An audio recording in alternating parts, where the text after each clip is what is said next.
Welcome everybody to a brand new Blu-ray and DVD out and about video today. And this week sees the release of the DC animated movie Superman, Man of Tomorrow, hitting store shelves along with the complete 5th season of Supergirl. The Alfred Hitchcock Classics Collection is coming to 4K, and Arrow Video is releasing a Blu-ray edition of the 1985 unknown horror flick, The Comic, plus much more. So let's go see the deals, exclusives, and we're at our first location, Walmart. So let's go in and see what they got. All right, everybody, we are in at Walmart, and actually a few things to show off here. The first thing that I'm seeing is they have the Blu-ray, DVD, and digital of Superman, Man of Tomorrow for $19.96. The DVD for $14.96. Now, this is actually a Walmart exclusive, so I'm assuming this is the only place to get the DVD, guys. You're not going to find it at any other store, so if you guys are looking for the DVD only of this title, come to Walmart, because that's your best bet by far, man. So that is definitely the Walmart exclusive, the DVD of this flick. Now, I got a chance to watch this on Amazon Prime, and I wanted to really check this movie out for a couple reasons. One, I'm just a big Superman fan. I've loved the character ever since I was a kid, reading the comic books and watching the TV shows and the movies, and he's honestly become one of my favorite superheroes of all time. I mean, no offense to Batman or Wonder Woman or Spider-Man or any of those people, but he's just my guy. I grew up with him. That's what I've known. And also, the DC animated movies that I've watched have been really fantastic, especially when it comes to Superman. I thought they've done a really great job with the character. So I have been easily looking forward to checking out this movie. And to be fair, guys, it did not disappoint. Now, this movie is basically about the beginnings of Superman. You know, his first times going into Metropolis, meeting Lois Lane, the first battles that he's had as Superman, getting the suit, all of the trials and tribulations to sort of become the iconic superhero that we know and love. And I think everything here was so well done. The animation was beautiful. I mean, it's DC. They do a fantastic job with the animation anyways, but this was fantastic. The designs of Metropolis, Superman, Lobo, Parasite, Martian Manhunter, everything was really well done. Absolutely fantastic here. Top-notch animation. I thought the action was incredible here. I really liked all of the stuff when he was battling Parasite and how Parasite would just get bigger and more monstrous, and how Superman would look absolutely teeny tiny compared to it. I love the battle he had with Lobo. I thought all that stuff was so well done, man. Really, really fantastic. And the story is really great, man. You know, something that I've always appreciated about Superman is the character's overall humanity. That's what I've really cared about, and something I've really loved. You know, it's kind of interesting because even though he's an alien, and obviously they go out of their way to really talk about that in this movie, how he's very different from everybody else, and people treat him differently because he's not one of them. Superman defends Earth. He defends everybody. Even people who disagree with him. He wants to protect humanity. He wants to protect people because he really cares about them and he believes in them. And even somebody who's foreign to this world still has that humanity and that great feeling for the human race. And he's just a character that I've been inspired by over the years, and they show why in this movie. The emotion here is really heartfelt. The story is fantastic of him really learning who he is and who he's going to become, and it's just really fantastic. And it's overall, I thought, really well done. The characters were well drawn out. It's not a superficial animated movie. DC doesn't really do that. They dive into their characters so well. The live-action movies have been kind of iffy, but I tell you, the DC animated movies always deliver, and this one is no exception, guys. Really fantastic. A lot of you guys, well, are already on the DC animated train, but this one is so well done and continues to prove that DC is king in the animated department by far, man. Really well done, really fantastic. Definitely check this one out, especially if you're a Superman fan. So well worth it. And then over here, I'm seeing they have the DVD digital of Mighty Oak for $12.96. Now, this is something I definitely did not watch this week. Like a cool rock band type of thing with like a little kid. Okay. Living the rock and roll lifestyle with a little kid. Sex, drugs, and rock and roll with like a 9 or 10-year-old? Sure. Yeah. Rock and roll. Okay. An inspiring story of hope, faith, and the power of music. Manager Gina Jackson's life is given new birth when she meets a young guitar prodigy, convinced the boy is the reincarnation of her brother. What? Lead singer of Army of Love. Army of Love. Sorry, I couldn't help myself. Who died 10 years ago. She embarks on a mission to get the band back together. Love, family, and music. Okay. It could be cool. I'm surprised this is not a Dove release. I'm honestly surprised I don't see a Dove logo like anywhere here, man. It has a lot to do with faith and believing in reincarnation, so I'm really shocked by that one, guys. I mean, I do like a good movie about music and rock and roll, and you know, even kids can rock. I mean, something like School of Rock really comes to mind, you know, something like that. But this is far different than that. This is like a woman that believes this kid is like the reincarnation and getting the band back together. Like, I like some cool stuff, like, you know, Blues Brothers, and as I said, you know, some of that stuff out there. There's some good music stuff. This one might be kind of cool. Minus the weird reincarnation stuff. Hey, as long as it's good, I guess I can pass by the weird believing somebody's your reincarnated brother, but hey, anything to get the band back together, right? Of course. If you guys know anything about Mighty Oak, definitely let me know, man. I will definitely skip the JoJo Party Pack, and we also have over here the DVD of True History of the Kelly Gang for $12.96 and the Blu-ray for $14.96. Now, I know that this came out this week as well. I have not gotten a chance to watch this one, even though it's got a great cast to it, man. Charlie Hunnam, Russell Crowe, Nicholas Hoult, Essie Davis, a lot of really great people in here, and of course, it's certified fresh, but we know that can't always trust that to watch the movie. You guys got to watch it for yourselves, but I have been meaning to watch this, but I got to get a chance to. I know it's basically about Ned Kelly and his gang. A piece of folklore. I mean, it sounds interesting, and I really do like a good Western. I've told you guys before that Westerns are not always my thing, but that's not to say I truly hate Westerns. It's just that a lot of Westerns that I've seen haven't quite lived up to, I guess, my standards. Movies like Unforgiven or High Noon, Quick and the Dead, 3:10 to Yuma, stuff like that is really fantastic. And it's a high bar, because the ones I like are really great.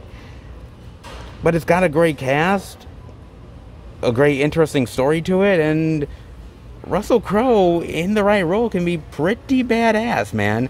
And so can Charlie Hunnam and Nicholas Hoult. So this might be a Western worth checking out. Definitely let me know what you guys think of that one. Other than that, that seems to do it over in this section. A few new releases worth giving a look to. Not bad.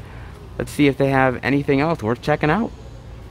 And then over here, I'm actually seeing they have some interesting indie titles when did they stock these, man? Like, I have not seen them stock, like, the indie title section in, like, a long-ass time. Hey, better late than never, but I'm seeing some stuff over here, man. And they have the Blu-ray DVD combo of Madison for $14.96, the DVD for $9.96. What is this about? These kids live on the edge, so they're extreme. I don't know how extreme kids can really be, but okay. What is this about? 13-year-old Madison's life has revolved around competitive cycle racing, a sport in which her father is a successful pro, and she is excluded from a prestigious... Saying it can be fun without the pressure to perform.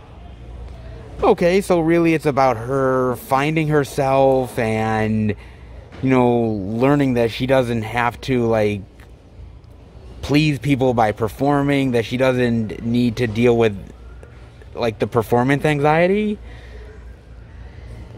Jeez, try being a YouTuber if you're looking for, like, performance anxiety. Good Lord, man. It looks fine. It looks okay. You know, friendship and learning about yourself and growing up.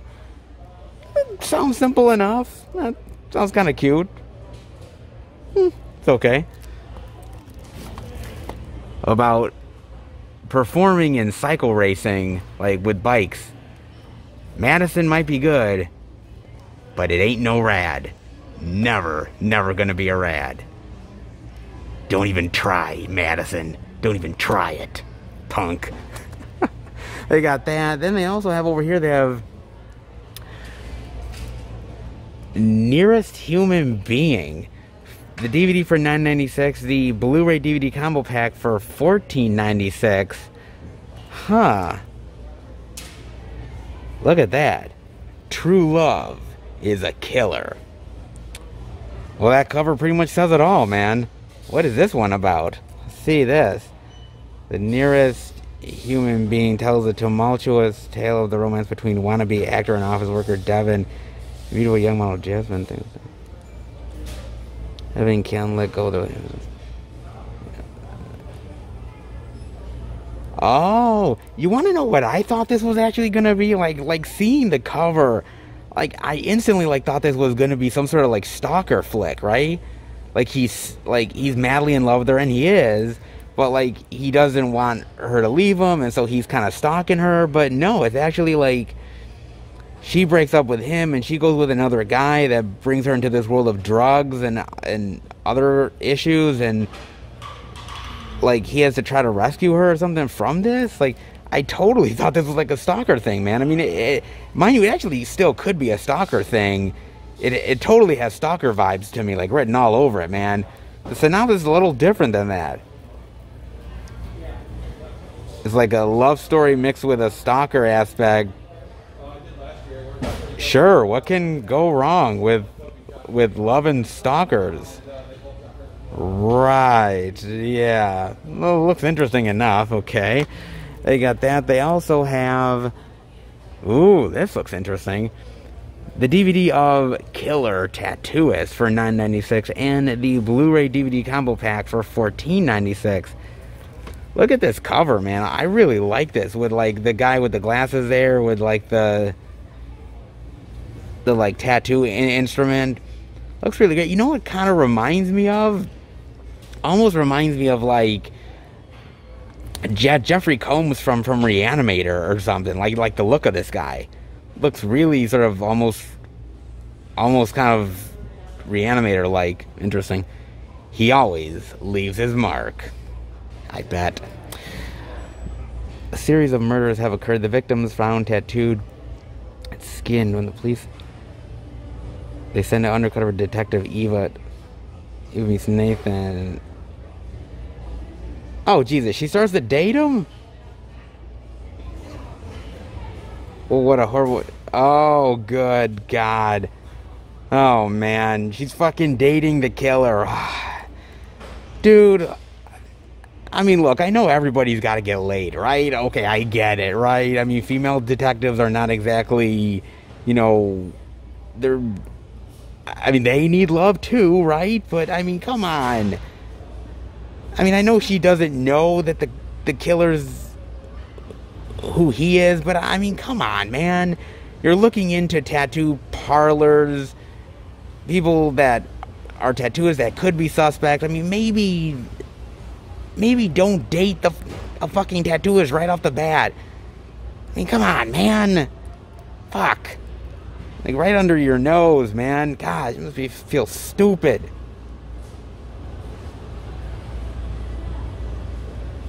I mean, actually, if I'm the tattooist guy, if I'm the killer tattooist, I'm thinking to myself, well, hey, man, I'm getting away with it. I'm even fucking the detective that's on the case. So, win-win? Like, I mean, he's living it up, for fuck's sake. Oh, man. I mean, it kind of looks cool. It almost kind of has kind of a Lifetime vibe, too, about it. Also, I don't know, like, maybe this sort of erotic, like, slasher type of movie. I mean, I will say, man, the cover is kind of killer, though. No pun intended, but still. Interesting. I have that. They also have, ooh, Evil Boy. Look at that for $12.96. Mommy, open the door. Not for you, you creepy fuck. Oh my God, look at that. Look at those eyes. So evil. Oh man. What is this about? After their son disappears, grandparents adopt a feral boy who begins to eerily resemble their child. Ooh. It's the evil kid syndrome. Oh, we lost a son, and this one could be a replacement. He's just like him. And like, no, he's bad. He's evil. He kills. Oh boy. Oh my God. There's so many movies like this, man. There's movies like The Good Son with Macaulay Culkin, Orphan, The Omen. Oh my God, man! So many more like it. My God, even movies like The Children from back in the day. Oh God, Children of the Corn. God, I guess I could name a shitload of them, man. Good God, dude. I mean, a lot of them were not like, you know, some sort of weird, maybe less of a evil entity or something, right? But I mean, they were evil, but they weren't like, they were still human. This is like something like is like not human at all, man. I don't know. It kind of looks cool though. Like if you're into like really evil, creepy kid movies, and actually now that I'm thinking about it, that's like a whole genre unto itself, right? I mean, it's a whole thing. Like there's like horror genre, and then there's like subgenres of horror, and the evil kid genre is like a whole nother genre, man. There's like a whole, you can have a whole like movie night just of evil kid films. Whoa. It kind of looks cool, kind of creepy. But it always ends up being that the parents are so stupid until the very end, right? They're stupid and they don't see the warning signs until like the last moment, or one of the parents does and the other parent is like, oh no, well yeah, he killed the cat, but I mean the cat did have it coming, right? I mean I'm like, really? I don't know, it kind of looks cool, man. I'll have to cover it too. Evil Boy. And the next thing I'm seeing is they have the Blu-ray DVD combo pack of Ill Final Contagion for $14.96, the DVD for $9.96. Look at this. What a cover that is, man. The infected will find you. That's a really great cover, man. I like that cover. Dude, that's badass, man.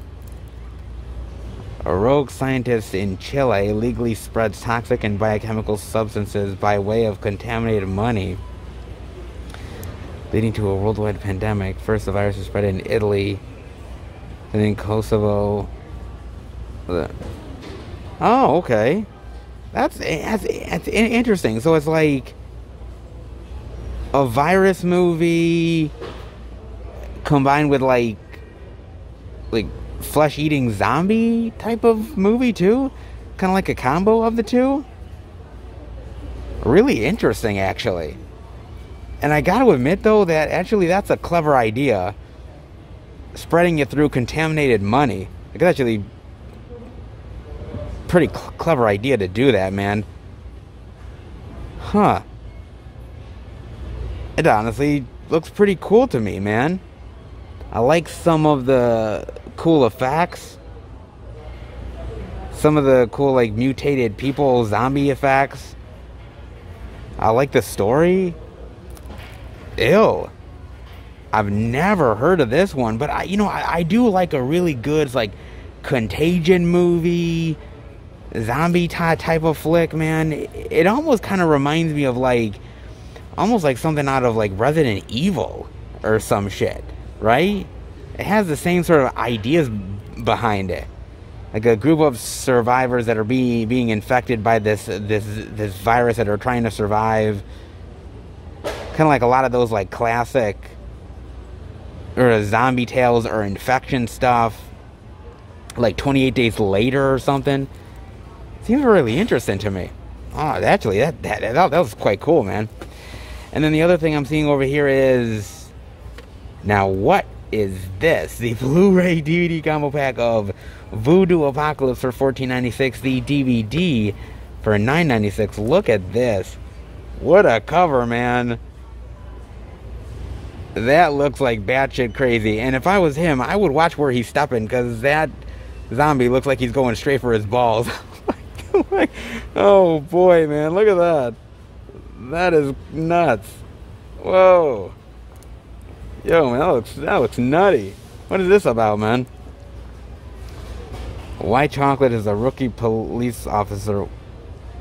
Wait a second. His name's White Chocolate? Like, that's his actual name? Okay.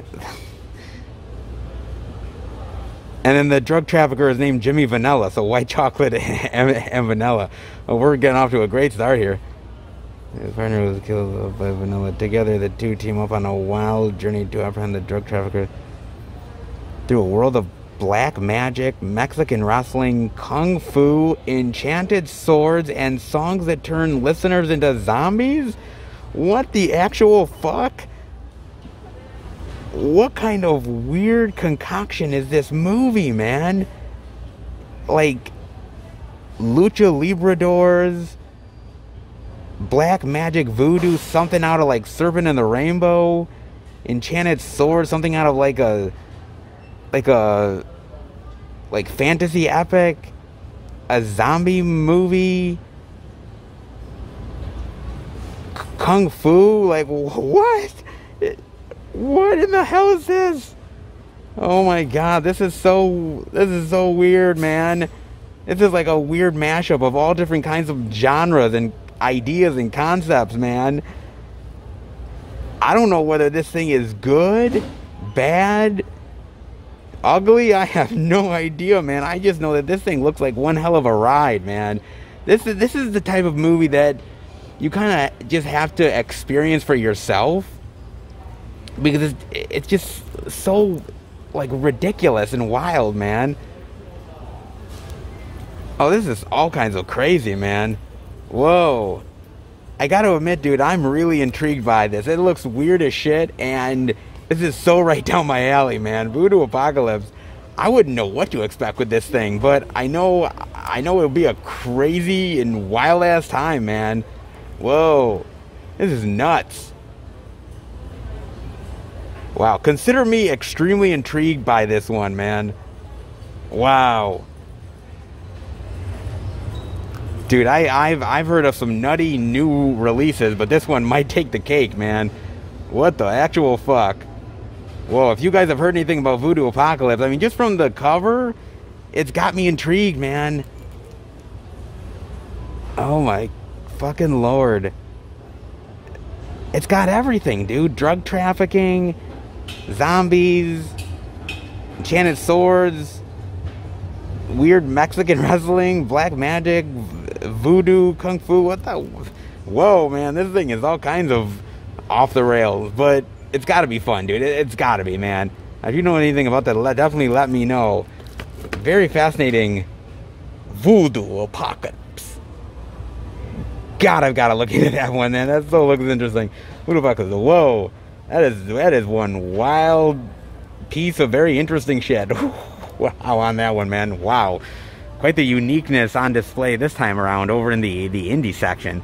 Maybe there could have been a few more, but they haven't stocked them yet. But wow, those ones definitely take the cake by far, man. Very interesting.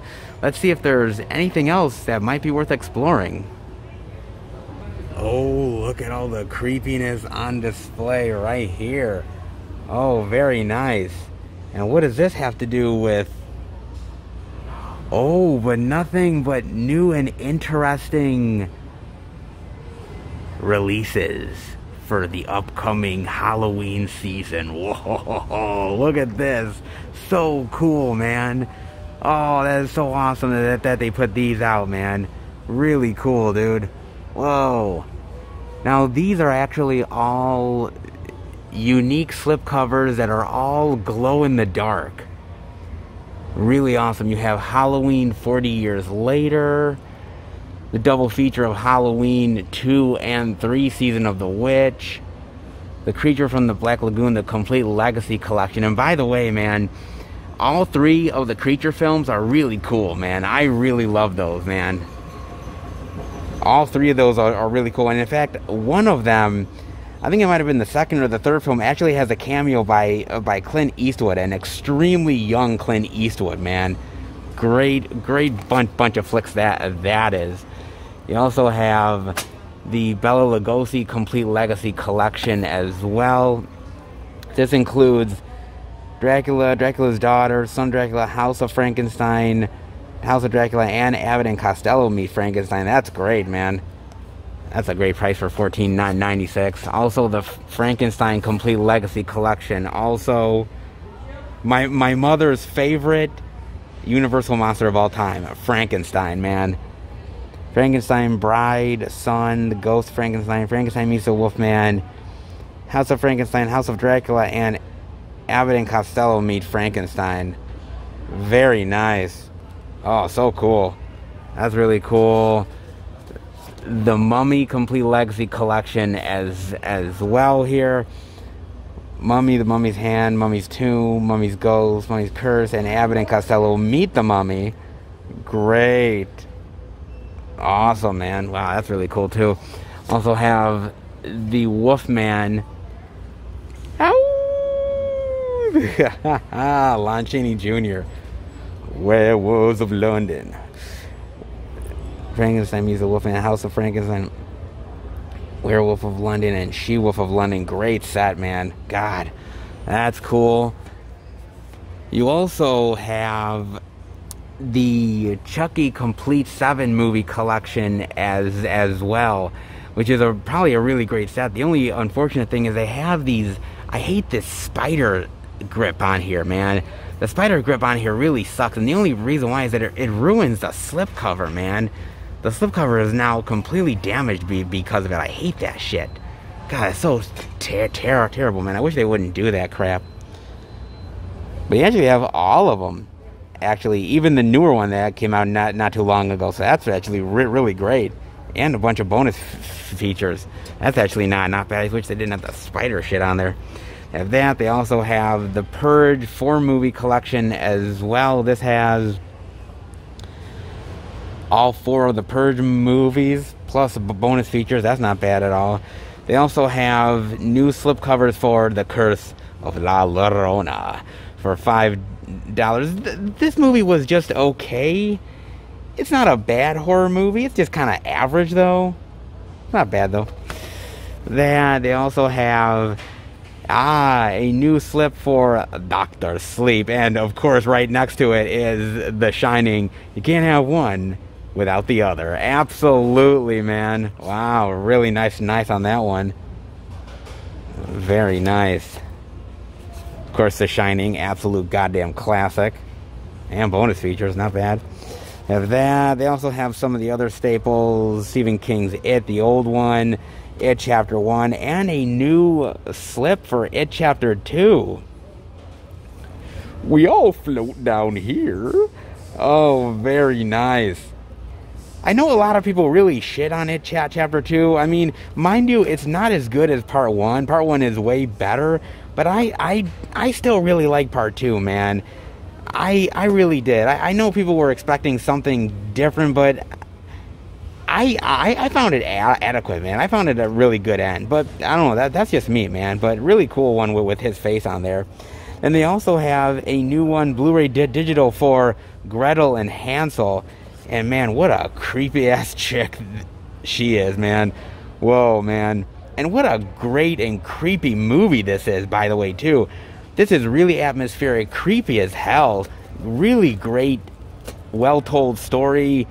A really interesting twist on like the fairy tale horror genre. Man, fantastic flick, dude. That's for $9.96. And some of the other staples of horror goodness here. All the Paranormal Activity collection, Annabelle 3 movie, 6 film collection, some of the Conjuring universe stuff, Tales from the Crypt set, which is... Tales from the Crypt is awesome. If you guys have never gotten into Tales from the Crypt, I highly suggest it. What an awesome horror anthology. That's great. Two movie collection, Pet Sematary, 2 movie for It. They also have this Blu-ray digital of the Devil's Rejects trilogy with House of Thousand Corpses, Devil Rejects, and 3 from Hell, which is really nice, man, for that price. Not bad, actually. I actually heard that Target has a Steelbook edition or something like that for this. I hope I can find it. But this is a really great trilogy, man. I love all of the ones in there. Really not bad. That's really cool. But that's really awesome, man. Look at this. Really cool slipcovers, man. And also, not only do they glow in the dark, but they also come with a bonus digital movie only on Voodoo.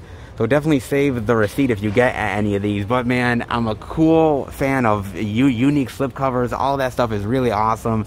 This stuff is so cool, man. I love sort of the Halloween season because you get really unique stuff like this. And I so love it, man. All the cool, unique glow-in-the-dark stuff and different designs of covers. Oh, you can smell fall in the air, and you can smell all that horror goodness. Love it so much, man. Not bad this week. Actually, way more than I thought there was going to be. Very nice. Loving all the Walmart goodness this week. All right, let's head out. And oh man, am I really surprised this week about this Walmart, man. I am just, truth be told, I'm blown away, guys, honestly. I mean, yes, they didn't have all of the new releases this week. Fair enough, they didn't have Supergirl and a couple other things. But you want to know what, dude? I was pleasantly surprised, man. I mean, mind you, they had some really interesting indie horror goodness this week that I definitely wasn't expecting. Some of the new releases on top of that. Dude! Horror, new slipcover goodness. Usually, like, when it comes to, like, these interesting sort of Walmart cool slipcover exclusives, like, this store barely gets anything, man. And, like, I'm so pleasantly surprised, dude. That's so awesome, man. Like, they had so much more than I was even possibly anticipating with this place. And like I said, that goes to show that you never truly know until you actually go inside, and you could be pleasantly surprised. And this time, I definitely was, man. I mean, sometimes you go in and you gamble and you don't see a lot. And trust me, this place has sometimes not delivered. Trust me, I've shown you guys some weeks that it hasn't. But then there's other times where it really delivers and it blows me away. Just like this time around. Dude, it blew me away, man. It way more than I could possibly imagine. And I'm so pleasantly surprised, dude. Maybe this Walmart is turning around? Well, I wouldn't quite say that yet, guys. But we're heading in the right direction for sure. Not half bad, dude. So much stuff to see here, and I'm damn glad for it. Hope you are too. Let's head to the next location and see what we can find. All right, everybody. We are at our second location, Target. But before we go in, I got to talk about this, guys, because I think it's really interesting and really fascinating, and I think something you guys would definitely want to talk about. So, this story came down the pike, and I'm really curious of what you guys think. Shazam Director thinks the golden years of physical media and special features are behind us. It goes on to read, Shazam Director David F. Sandberg believes the heyday of physical media is now behind us. Responding on Twitter to a fan inquiry about whether other Blu-ray special editions of his films, like directing Annabelle Creation, would be released, Sandberg explained that he had to put that together himself. He added, "Unfortunately, I think the best days of physical media and special features are behind us. Early DVDs with nice menus and a ton of features were great. Now I have to push for commentary tracks because people don't listen to them." And he said a couple of other things, but you guys get the gist. Is he true? Is he right? Is he wrong? Well, let's dive into it for a quick second or two. Here's the deal.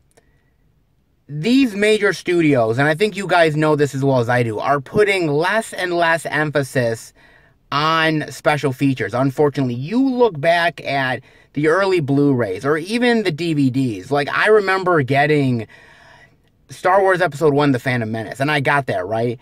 And it had all this great documentaries of making of with George Lucas, and even the early, like, the Matrix DVD, and it had the great menus and everything. The early horror DVDs, like Texas Chainsaw Massacre, the cool menus and features. And a lot of that have went down the tube. Now, you can argue, you can say, well, what about the boutique labels? Severin, Vinegar Syndrome, Scream Factory, Criterion, Code Red, Scorpion Releasing, you name it, all these companies. They still believe in that stuff because they're in the business to entice you to buy their product. They want nice covers. They want nice special features. They want to, hey, buy this movie. They want you. The big studios are not so much interested in that anymore, unfortunately. The Universals, Warner Brothers, Paramount, Disney, you name it. They think, well, look, if you love the movie, you're going to buy it regardless. Fuck the special features. Now, sometimes they're right. You guys will buy it regardless. Hell, I've done the same thing. However, I think these companies are thinking to themselves, why should we invest in special features? Making of? Who the fuck's going to watch that? A commentary track? Who wants to hear the director or producers or actors spout off about a movie? I certainly don't. That's their mentality. But in reality, people like me really want special features. I want the commentaries. I want the diving into the behind-the-scenes stuff. To me, it's incredibly fascinating. And as somebody who's a movie lover and loves to dissect movies with my friends and everything, like, those special features were always like gold to me. They really were. They were like precious gold that I held on to. And I love diving into those things. And I think the age of special features, I mean, yes, what he says kind of upsets me. But at the same time, look, he's being a realist. He's just telling it like he is. He's in the business. He's talking to these companies. He wants to do a commentary track. He wants to put special features together. And these companies nowadays are saying, we're not going to do it. You either put together the footage yourself or it's not going on the disc. That's pretty much what they're saying. They no longer have a division of putting together special features or anything, which is a real goddamn shame. I think the unfortunate thing is I think streaming has ruined that. I think other things have ruined it for these great editions of these movies. And I think these companies just are not investing in it anymore because, I don't know, maybe they're getting a survey that says that they're not worth it or anything. Who's taking the survey? It certainly isn't me. But I think what you're seeing now is that the market is getting more niche. I've said it to you many, many times before. But the real reality of this is that it's getting niche because I think people are just streaming and they don't care about the making of or the features. I want to dive into Jaws special features. I want to know that fucking shark wasn't working, man. I want to know what they did to make that shark work or the difficulties that they had. I want to know about that behind the scenes of, why Linda Blair was spitting up pea soup and shit. I mean, I want to know that shit, man. I think it makes the movie even more special knowing about the behind the scenes stuff and the trials and tribulations. I think that's what makes physical media special and better than just streaming. And I think some of these companies just don't care about it anymore like they used to because the physical media market is shrinking. And I wish it would come back to the way it used to. But unfortunately, we're losing that. But I don't want to lose the special features. I really don't. And I think people like David F. Sandberg is trying to fight for that. slowly but surely, he's really trying to, guys. Not every director and every people out there is trying to fight for those special features, but I think we need to support the people that are going to try to do the commentary tracks, that are going to try to give us the special features, because those are the special releases. Those are the ones that I want, man. Not the ones that just put a disc out that has the movie and that's it. Because, yeah, I want the movie, but I also want an experience of buying physical media. And that's part of the experience. And some of these companies really miss that focal point. And it really pisses me off. I want to know what you guys think of that. Very interesting. Dying to know what you guys think about that. As far as going into Target, well, I was surprised by Walmart. Was not expecting it, guys. So for me, look, I think Target could have some cool stuff this week. Maybe stuff we hadn't seen yet.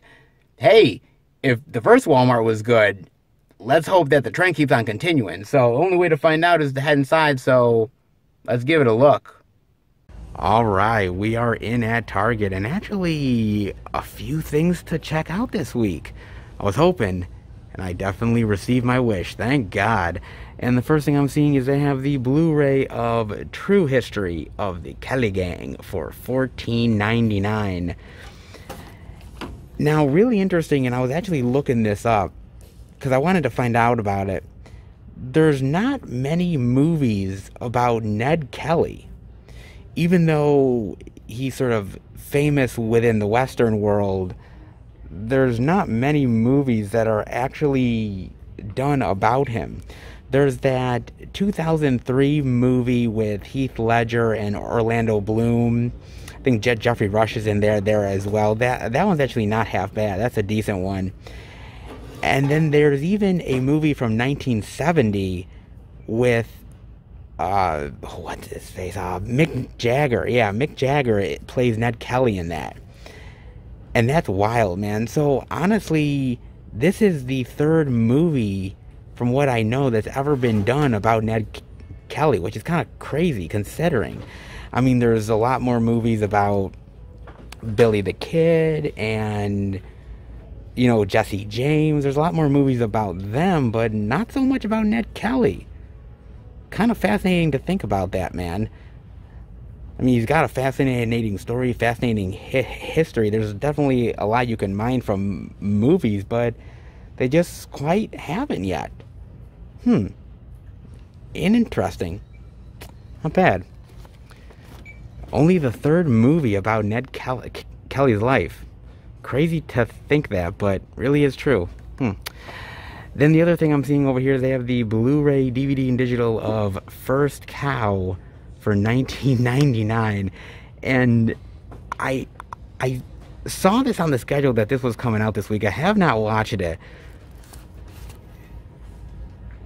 Looks kind of weird. I don't know what this is, man. A fable, a western, a buddy picture, and a masterpiece. Okay. What is this about? Two travelers on the run from a band of vengeful hunters in the 1820s Northwest. Okay, so it's about their friendship and life, trying to make it big and trying to get fortune on the frontier using a wealthy businessman's prize dairy cow. Okay. It's gotta be very fascinating. I mean, this says it's a major work from a great American filmmaker. This one has a good quote on there as well. It's an interesting idea, you know, because back in the day, this was kind of what was going on. They would come to America and try to strike it rich and get their fortune on the frontier, but usually that was like through, I would say, like gold or something. They would have like gold rushes or stuff like that. Like, why not prized cows, right? Kind of an odd movie to me, but it might be really fascinating. Definitely never heard of this one. I do like the cover there with that lonely cow just chilling out right in the water. It might be one of those interesting masterpieces that sort of by word of mouth. Never heard of First Cow. If you guys have, definitely let me know. Looks interesting, though.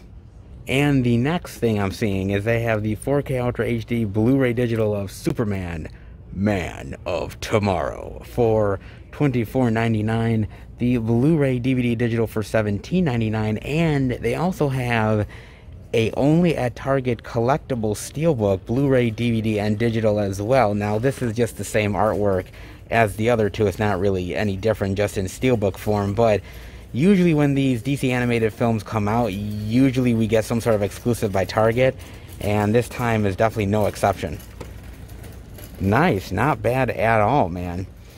Now, it's interesting because I know a lot of people who are not actually in love with Superman. Not really. It's not that Superman is a bad character. I think for a lot of people, I think they got into Batman, or they think they got into Spider-Man. They got into a lot of these characters that I guess were more relatable for me. And I think that's why I really love Superman as much as I did, because from second grade all the way through high school and even in college, I got picked on, guys. I really did. I got picked on in a big bad way. Everything from wearing glasses to the way I looked, you know, even my height, it didn't matter, man. And I really connected with Superman. And I think I connected with Superman because of a lot of different reasons. And I think one of the reasons why I connected as much as I did, because when he was Clark Kent, people judged him as weak and inferior to others and not as much of a man. And they didn't realize that underneath that, he was a really powerful guy, and he really had a lot of strength within him. And they just couldn't see past the glasses and sometimes the way he acted.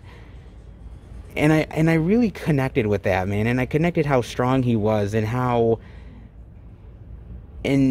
much of a decent human being he was. And it didn't matter who it was that he was trying to save. He still saved them.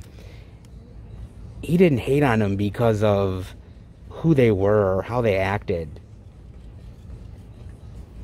He wanted to see the best in people.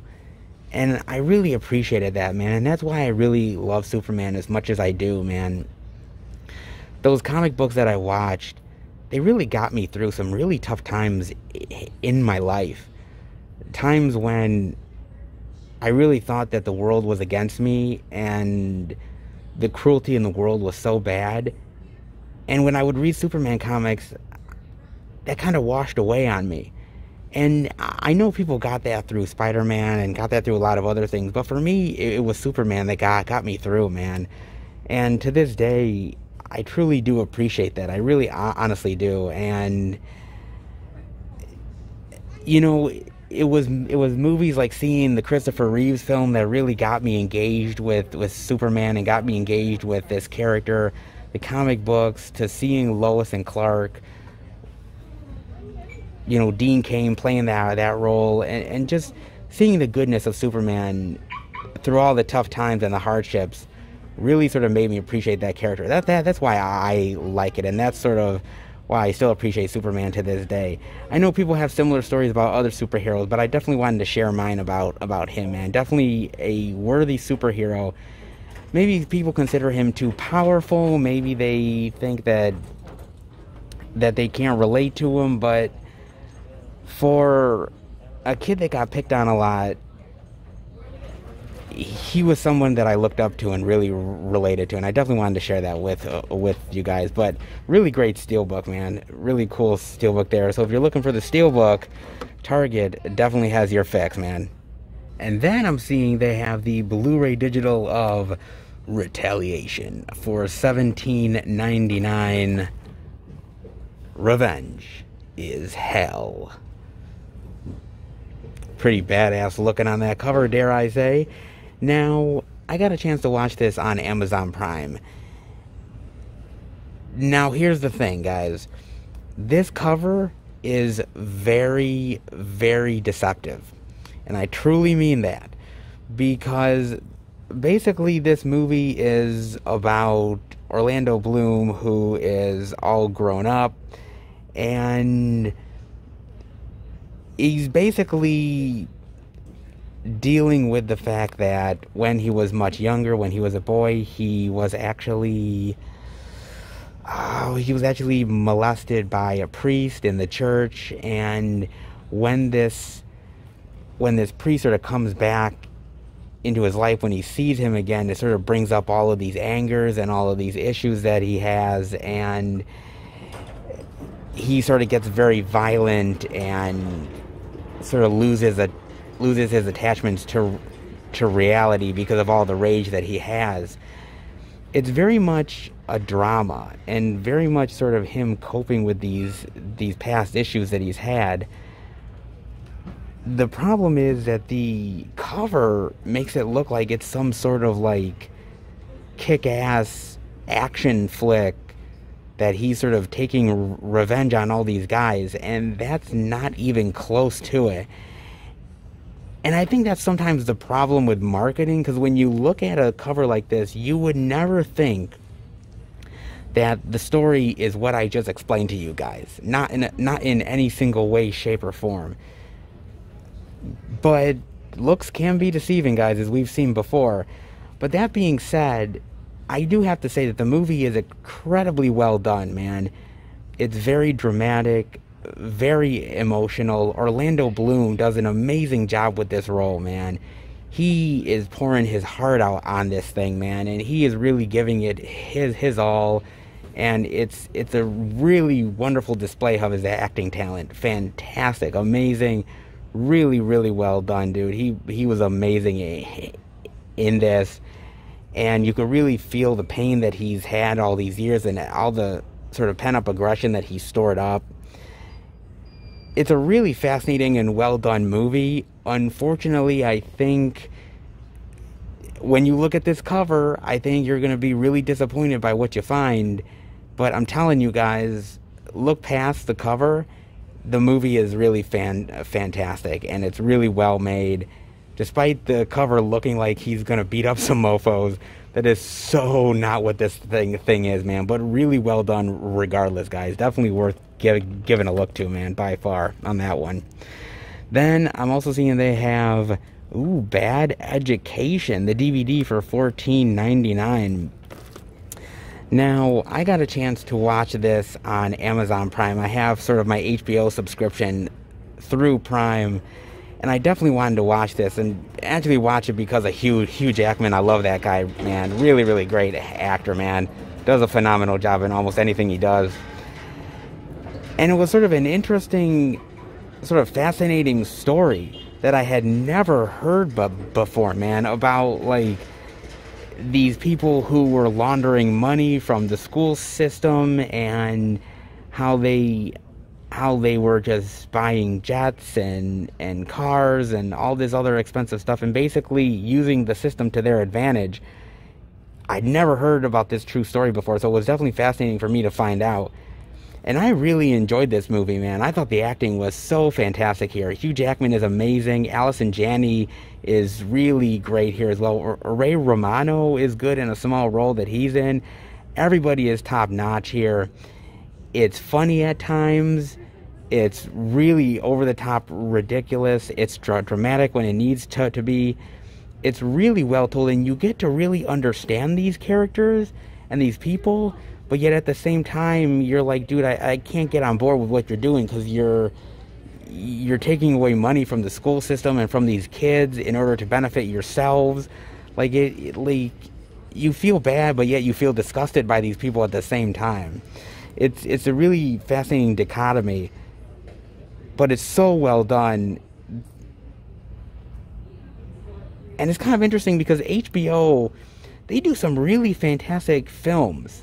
They really do, man. Some of their HBO films are really, really well done, really effective, man. And I hadn't watched some of this stuff in a really long time because I hadn't had HBO. So Bad Education is like one of the first HBO movies that I'm diving back into after getting my HBO subscription. But dude, I loved it. I thought it was great. really dramatic, really well told. And it really shines a light on this true story that I had no idea about, man. This is definitely a fascinating movie, but by far. Some people learn the hard way. And with these people, they definitely do, man.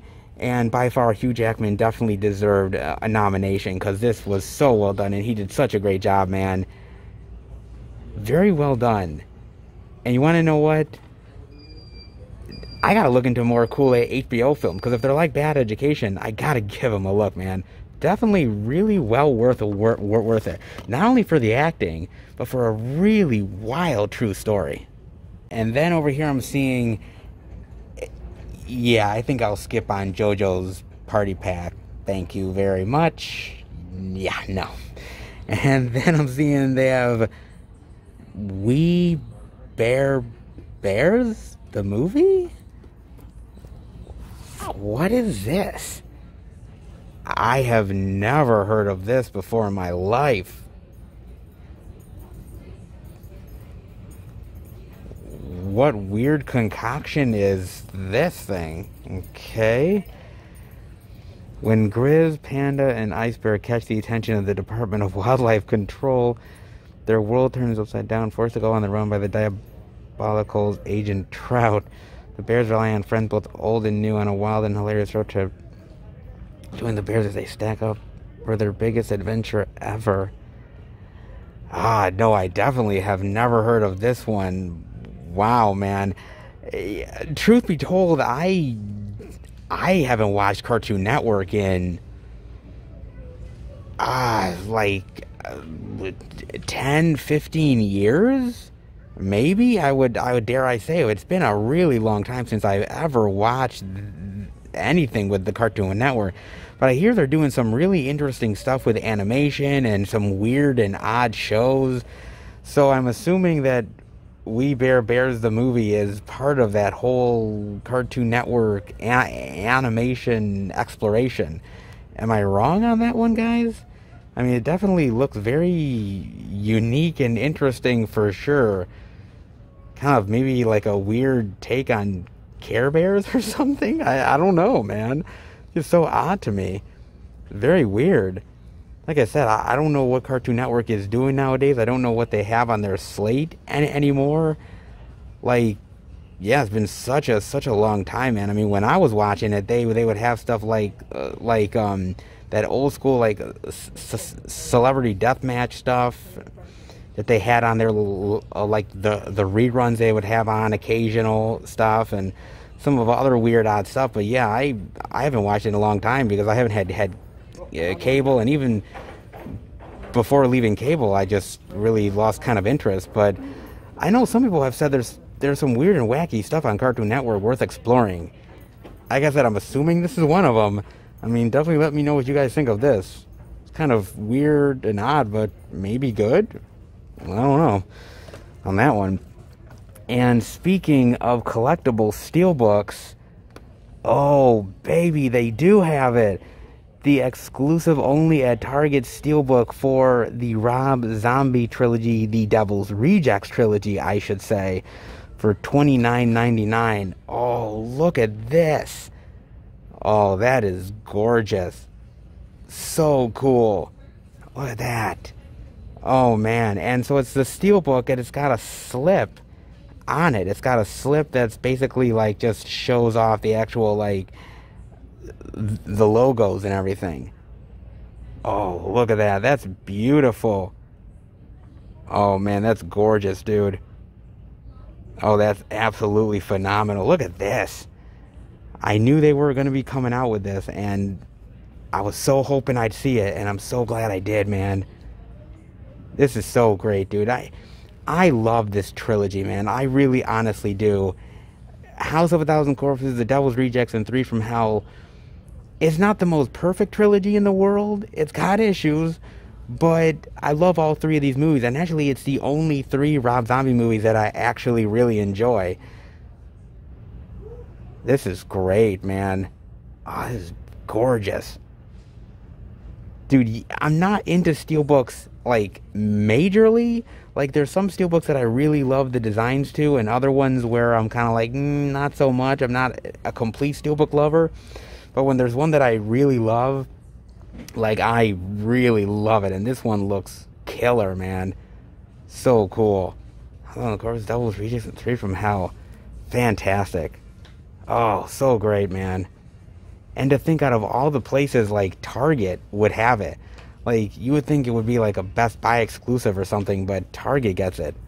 Like, family-friendly Target out of all the places. So odd, man, but so good. Fantastic. Oh, so good. Guys, if you've never checked out any of these movies, definitely do it. If you don't have any edition of these movies and are looking for a good steelbook edition, highly recommend it. Seeing it in person, it looks sweet. So cool, man. Sid right there and the other rejects. Oh, man. Amazing, dude. I fell in love with this, with these trio, Sid and Bill and Sherry, in the first House of a Thousand Corpses, and the Devil's Rejects made me love them even more. And 3 from Hell was just a really great extension of seeing those characters again and experiencing that world. And oh, man, so good. Oh, so great, man. I love this. This is a great steelbook, man. A great exclusive worth diving into, especially if you're a fan of Rob Zombie and these movies. So good. For $30 for 3 films on Blu-ray, that's not a bad price, man. That's actually pretty good. And actually, a lot of really unique and interesting titles this time around. Definitely stuff that we have not seen yet, for sure. Not bad, man. Let's see if they've got anything else to show off. And then we are over in the new TV releases, and I'm seeing, oh yes, Supergirl, the complete 5th season Blu-ray digital for $34.99. The DVD for $29.99. Now, truth be told, I'm actually still watching the first season of Supergirl. I know, man, I've got a long way to go before I actually finish this thing. Mind you, I've got a lot of other things to watch, so it's not like I'm wanting to speed rush through Supergirl or anything, but yeah, I got a long way to go, man. Now, originally, actually, the first season of Supergirl was on CBS, if I'm not mistaken, or something like that. And then the second season onward moved over to the CW. And I've heard a lot of mixed opinions about Supergirl. There's people who are huge fans of this show. Other people who have liked some of what they've done, but not everything. And so I've heard a lot of mixed opinions on this one. Let's put it that way, man. Now, I've heard a lot of consensus saying that Melissa Benoist, I think her name is, who plays Supergirl, that she's really good in this role. She's solid. People really love her as Supergirl. But they've been a little bit disappointed with certain storylines and certain villains and certain aspects of the show that quite honestly hasn't exactly lived up to their liking, from what I gather. Now, the 5th season was cut short because of the coronavirus, but from what I hear, it was only cut short by like 1 episode, maybe 2 episodes of that, so it wasn't cut down by much. But I did hear that people were kind of mixed about this season. They still like her as Supergirl. They still think she's great. They really like Lex in this show, think he's a really great recurring villain.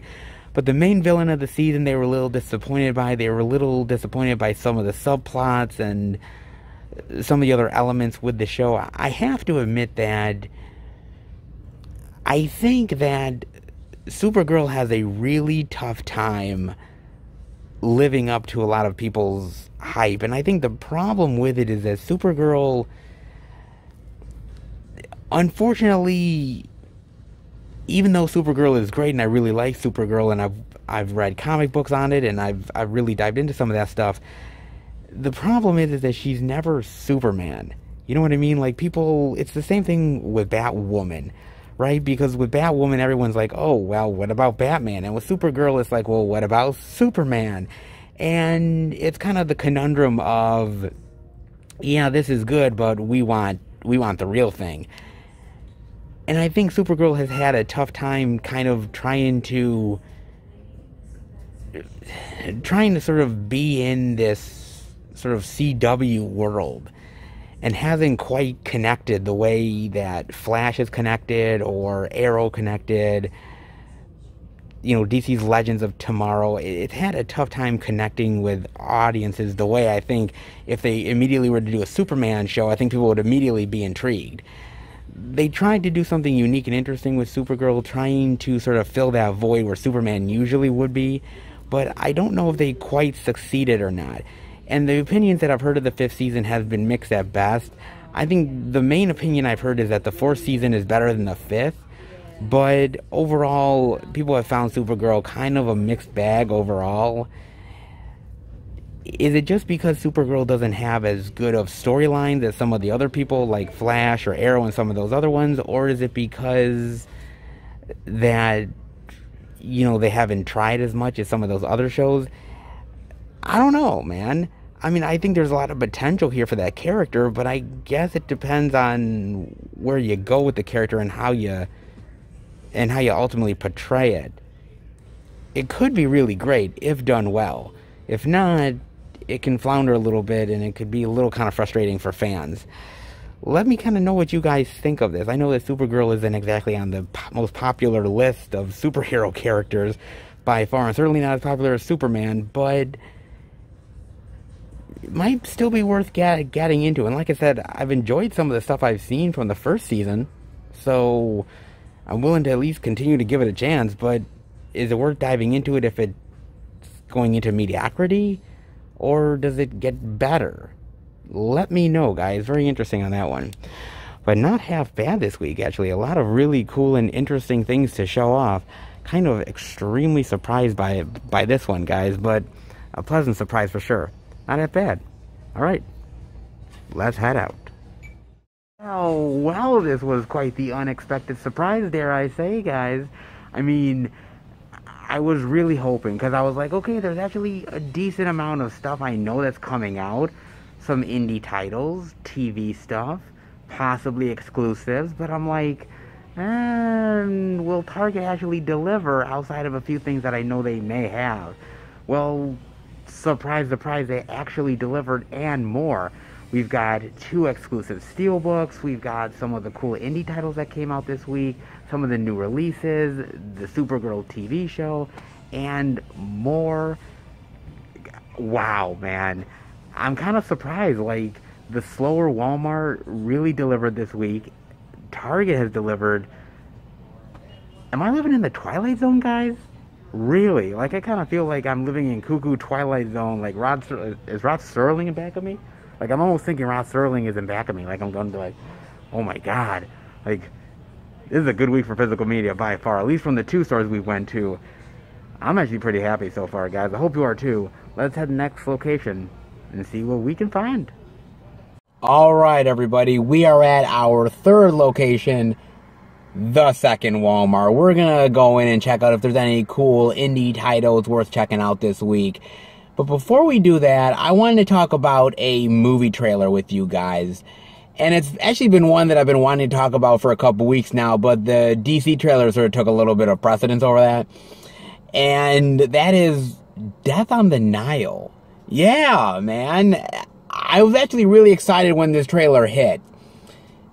Honestly, actually more excited than the DC ones. I know you guys probably think that's fucked up, but it honestly is the truth. And the reason why was that when Bob and I saw Murder on the Orient Express in the theaters back in 2000, what was it, like 17 or something? Like, oh my god, man, it's been that long already? Shit.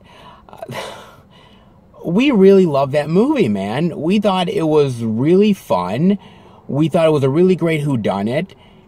The acting was great. Everything worked for the movie really well. And we thought, wow, this was really cool. And at the end of that movie, they kind of hinted at doing another one, Death on the Nile. And we're like, okay, maybe they'll do it. Maybe they won't. Maybe this will be successful. Hopefully. And yeah, Murder on the Orient Express ended up being actually really successful for Kenneth Branagh and the studio. So we're at it again, baby, doing Death on the Nile. And I'm actually really looking forward to this one, man, because I thought Murder on the Orient Express was really, really well done. Kenneth Branagh, who directed that movie, really went out of his way to, you know, do the best he possibly could with making an intriguing mystery, being as close to period-centric as possible with the clothing and the way people looked and the haircuts and the train as authentic as possible. And I think he did a good job, and I think he'll do the same here as well. He's coming back to direct the movie, and genuinely, I do like Kenneth Branagh as a director. I think he's a solid director. He knows how to get good performance out of the actors, and I think, genuinely speaking, he's already been a part of this world with Murder on the Orient Express, so he kind of knows how to go about it. So doing another murder mystery, if he pulled off the first one, I'm pretty confident he could do it. He's back here playing the main detective, and he better goddamn have that really great, beautiful stash, man. If he doesn't, I'm gonna be pissed on that one, man. But the trailers pretty much indicate that anyways. But you got some great people here. You got Armie Hammer, you got Gal Gadot, you got Letitia Wright. Some pretty good talent on this one, man. I'm curious. I mean, this is another remake. There is the original Death on the Nile from many, many, many years ago. So this is another remake, but you want to know what, man? In Kenneth Branagh's hands, I was a little bit nervous about Murder on the Orient Express, but I got to admit that when I left the theater, I was really surprised. And is the second time a charm? Well, let's hope it is, because could this be an ongoing series of movies? Could we get another one after Death on the Nile? I'd like to hope we can, guys. So, you know, right now, I'm really looking forward to this one. I love a really good murder mystery, man. I really honestly do. If it's done right. There's a lot of murder mysteries that sometimes you can guess it way ahead of time, but I wasn't able to do that with Murder on the Orient Express, and I'm hoping the same can be said for Death on the Nile. Let's hope, man. It looks really cool, dude. And again, I got my faith in Kenneth, man. Don't fail me, brother. I think it's going to be really cool, man. Definitely let me know what you think about that. In the meantime, let's head into the second Walmart and see what goodies we can potentially find. Alright, we are in at the second Walmart, and a few things that I am seeing that are new over here, man. And the first thing I'm seeing is they have the Big Ugly for $14.96 and $12.96 right here. Look at that. In for oil, out for blood. Oh, look at that. Very nice, man. Vinnie Jones, Malcolm McDowell, and Ron Perlman. Now that is a cast, man. Those are some classy actors, baby. Nealon has always been the loyal enforcer for crime boss Harris. Back in London, hearing problems and people that disrupted his illicit business. And Harris tries to deal with an old friend. Right. Ooh, and Retribution. Very nice. From the executive producer of X-Men First Class. Okay. Very nice. Like, you know, testing their loyalties and who can you trust and who's going to turn on you. Very interesting, man. This one looks good. It does. You guys know I love Ron Perlman, man. Ron Perlman is great. And he hasn't had the best streak. He's more straight to DVD Blu-ray guy now. Unfortunately, like, no one's giving him a chance. Which I kind of wish they would, man, because he's still friggin' awesome. I love the dude. He's great. Malcolm McDowell is still good given the right role. And Vinnie Jones, man. Vinnie Jones is great. I love Vinnie Jones, man. I remember seeing him in X-Men The Last Stand, which I loved him in that, man. I loved him in Midnight Meat Train. He was awesome, dude. Like, he's a great actor. Like, this seems like one that would be very interesting. A cool little action thriller flick. Not half bad, man. Looks pretty good to me. I'll definitely have to give this one a look at some point. About that, you've also got A Nice Girl Like You for $12.96. Naughty can be nice. Oh, I bet it can. Oh boy, look at that, man. Interesting. When Lucy Hale is accused of being pornophobic, she attempts to prove him wrong by creating a wild sex to-do list that sends her on a hilarious and inspiring journey of self-discovery. You know, I tried to do that with my girlfriend, and I honestly just got slapped in the face. Maybe I did it wrong. I don't know. Lucy Hale, man. Where the hell did I see Lucy Hale from? Oh, yeah. She was in that really terrible Truth or Dare movie, and then she was in Fantasy Island. More like fantasy crap. Oh, man.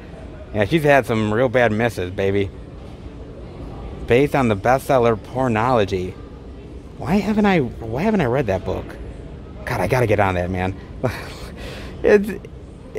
This looks kind of fun, an interesting romantic comedy that sort of puts it more in sort of the porn twist than anything else. But there's been some cool ones like that in the past. Like one I can instantly think of is 40 Days and 40 Nights, which is really great, man. That's a really great romantic comedy, man, about like stopping all things porno.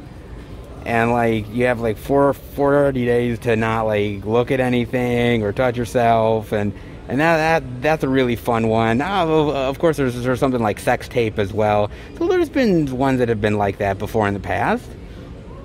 Oh, seems kind of fun and interesting. Could be a unique watch for all you romantic comedy lovers that like mixing your romance with porn. And hey, who doesn't? Okay. They have that weird First Cow movie for 1996. Looks really weird. That Orlando Bloom Retaliation one, 1496. They also end up having the Blu-ray digital of Alfred Hitchcock's 60th anniversary edition for $12.96. Very nice. Look at that. Oh, awesome. Great cover, man. Look at that. A little bit revealing for Marion Crane right there. Shocking. Oh, so great, man. Oh. Alfred Hitchcock's most shocking film. Possibly. I guess I would say that. I mean, I do love Alfred Hitchcock. This might be his most shocking and most iconic for Anthony Perkins right here, man, as Norman Bates. I love Norman Bates. I actually think, I don't know whether you guys agree or not, that Norman Bates is probably, at least for me, in the top 10 horror villains of all time. He's like, you kind of sympathize with him, but at the same time, like, he's completely lost his mind. He's bonkers. You cannot trust a single word that he does or says. Very deceptive. I've really always loved him. And you know what? Speaking of which, like, Psycho is great, but if you really like Norman Bates, man, watch Psycho 2, Psycho 3, and Psycho 4. Both are, well, all three are really great films, man. Especially Psycho 4. I really love the prequel inside Psycho 4 of going back and seeing how Norman Bates became Norman Bates with his mother Norma and everything. I thought that was really brilliantly done. In fact, I actually think the Psycho franchise, all four of the Psycho films, are actually some of the best horror series of all time. And you get to see Norman Bates be older and lose his mind multiple times. Anthony Perkins is so great. Anthony Perkins has done a lot of other roles, to be fair, but he'll always be known as Norman Bates, and rightfully so, man. He was so brilliant in this role. And unfortunately, after doing this movie, it kind of defined his career quite a bit. Unfortunately, it really did, and he could never really get out of it. So why not embrace it by doing the other Psycho films? I mean, I think they're incredibly well done. They're a little corny, especially like part 3, but I love them, dude. I love that series. And as far as a horror series goes, like the consistency of the material and having the same guy play the character over and over again, like, that is one of the best consistent horror series of all time. Those 4 films, man, I love all of them. Of course, the original Psycho is definitely my favorite among them, but I just love the psychology of Norman Bates. I love diving into the Bates Motel and everybody who has tried to sort of wrong Norman and sort of the similar things that have happened to him over the years. Fascinating stories, man. Really fascinating, dude. Love this movie so much, man. Psycho's fantastic, dude. And the uncut edition as well. Not half bad, man. 60 years. Whew. Man, 60 years, dude. Then I'm also seeing over here they have Chicago PD for $24,996. Ah, yes. Another Chicago TV show. What is it? Like, there's Chicago Med, right? There's Chicago Fire, and there's Chicago PD. What are we gonna get next? I'm kind of curious. Like, Chicago Janitorial Squad or something? I'm like, what is next here, man? I mean, oh God, 7 seasons of this, dude. I mean, it's probably good, okay? It's probably good, and I'm just shitting on it for shitting on its sake, but I just can't get into these type of shows, man. I've told you guys before, it's procedural stuff. It's not my thing, but it must be popular, man. It's got 7 seasons worth, so clearly somebody's watching this stuff, man. And again, I've said it before, but credit to Dick Wolf, because that guy, he creates series that last a long time, and this definitely does. So, I mean, things like Law and Order and this, he knows how to sell a good series to the public. And I guess with Chicago PD, he's done it yet again. Not my thing, but hell, somebody will watch it. And then I'm seeing they have the complete 5th season of Supergirl for $27.96. Not bad there. They also have Bad Education for $14.96. Not bad. Now, I do want to say this, man. As I said earlier, I watched this because of Hugh Jackman. I love Hugh Jackman, and man, what a great actor that guy is. I just want to give that guy props because, unfortunately, well, actually not unfortunately, I mean, people are going to always remember him for Wolverine, and I understand why. Dude was awesome as Wolverine. He'll always be one of the best Wolverines. I don't care who else they get. Jackman's going to be the best, man, as far as I'm concerned. But he's done so much more than that, and I think sometimes people only focus on the Wolverine stuff. Like, he's done some really great stuff, man. The Prestige, The Fountain. He also did that really great sort of hacker movie, Swordfish, where you finally got to see like Halle Berry's boobs. That was supposed to be an event, but when you watch the movie, it was so uneventful. You're like, oh God, she's just like lifeless, sitting on a sitting on a chair. Like, wow, that really was anticlimactic. Okay, like, he's done a lot of really great stuff, man. Les Miserables, which is fantastic. In fact, I believe he's also going to be in a movie about Ferrari. I believe he's going to play Enzo Ferrari, like the founder of the Ferrari brand, I believe. Like, I hear that he's going to be in that, plus some other stuff he's doing. Like, obviously, he's always going to be known as Wolverine, clearly, man. I mean, that's what people always love him as. But honestly, he's much more than that. Has done a lot of really great work and is a much better actor than just playing Wolverine, man. And if you guys have never dived into his stuff, then definitely do it. Very worthwhile, man. They also have a 2-movie collection of The Little Vampire and Zombie-lenium? Huh? The Little... Okay. Some very weird shit. I guess for all the little kiddies out there. Some cool little tales for the Halloween season. Didn't they make The Little Vampire into a movie with that kid from Jerry Maguire? Did they? God, I thought they did, man. Maybe I'm wrong on that. I could have sworn that was an actual, like, movie. Like a live action one. Millennium. That's interesting. For all the kids out there. Then they have that wonderful, weird little bear movie. very interesting. I still want to know more about that one, man. And then they also have Pokemon, the series Sun and Moon Ultra Legends, The Last Grand Trial, 18 episodes. My God, they're still releasing Pokemon, the series, on DVD? Damn. Okay, man.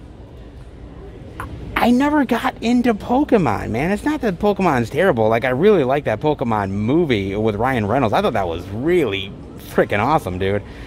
But, like, I've never really gotten into Pokemon itself. Like, I was actually more of, back in the day, more like a Magic the Gathering guy. Like, I had a bunch of Magic the Gathering cards. Like, Pokemon wasn't really my thing, but people got into it, man. I do have to admit that watching the Pokemon movie kind of got me intrigued in the whole, like, Pokemon world.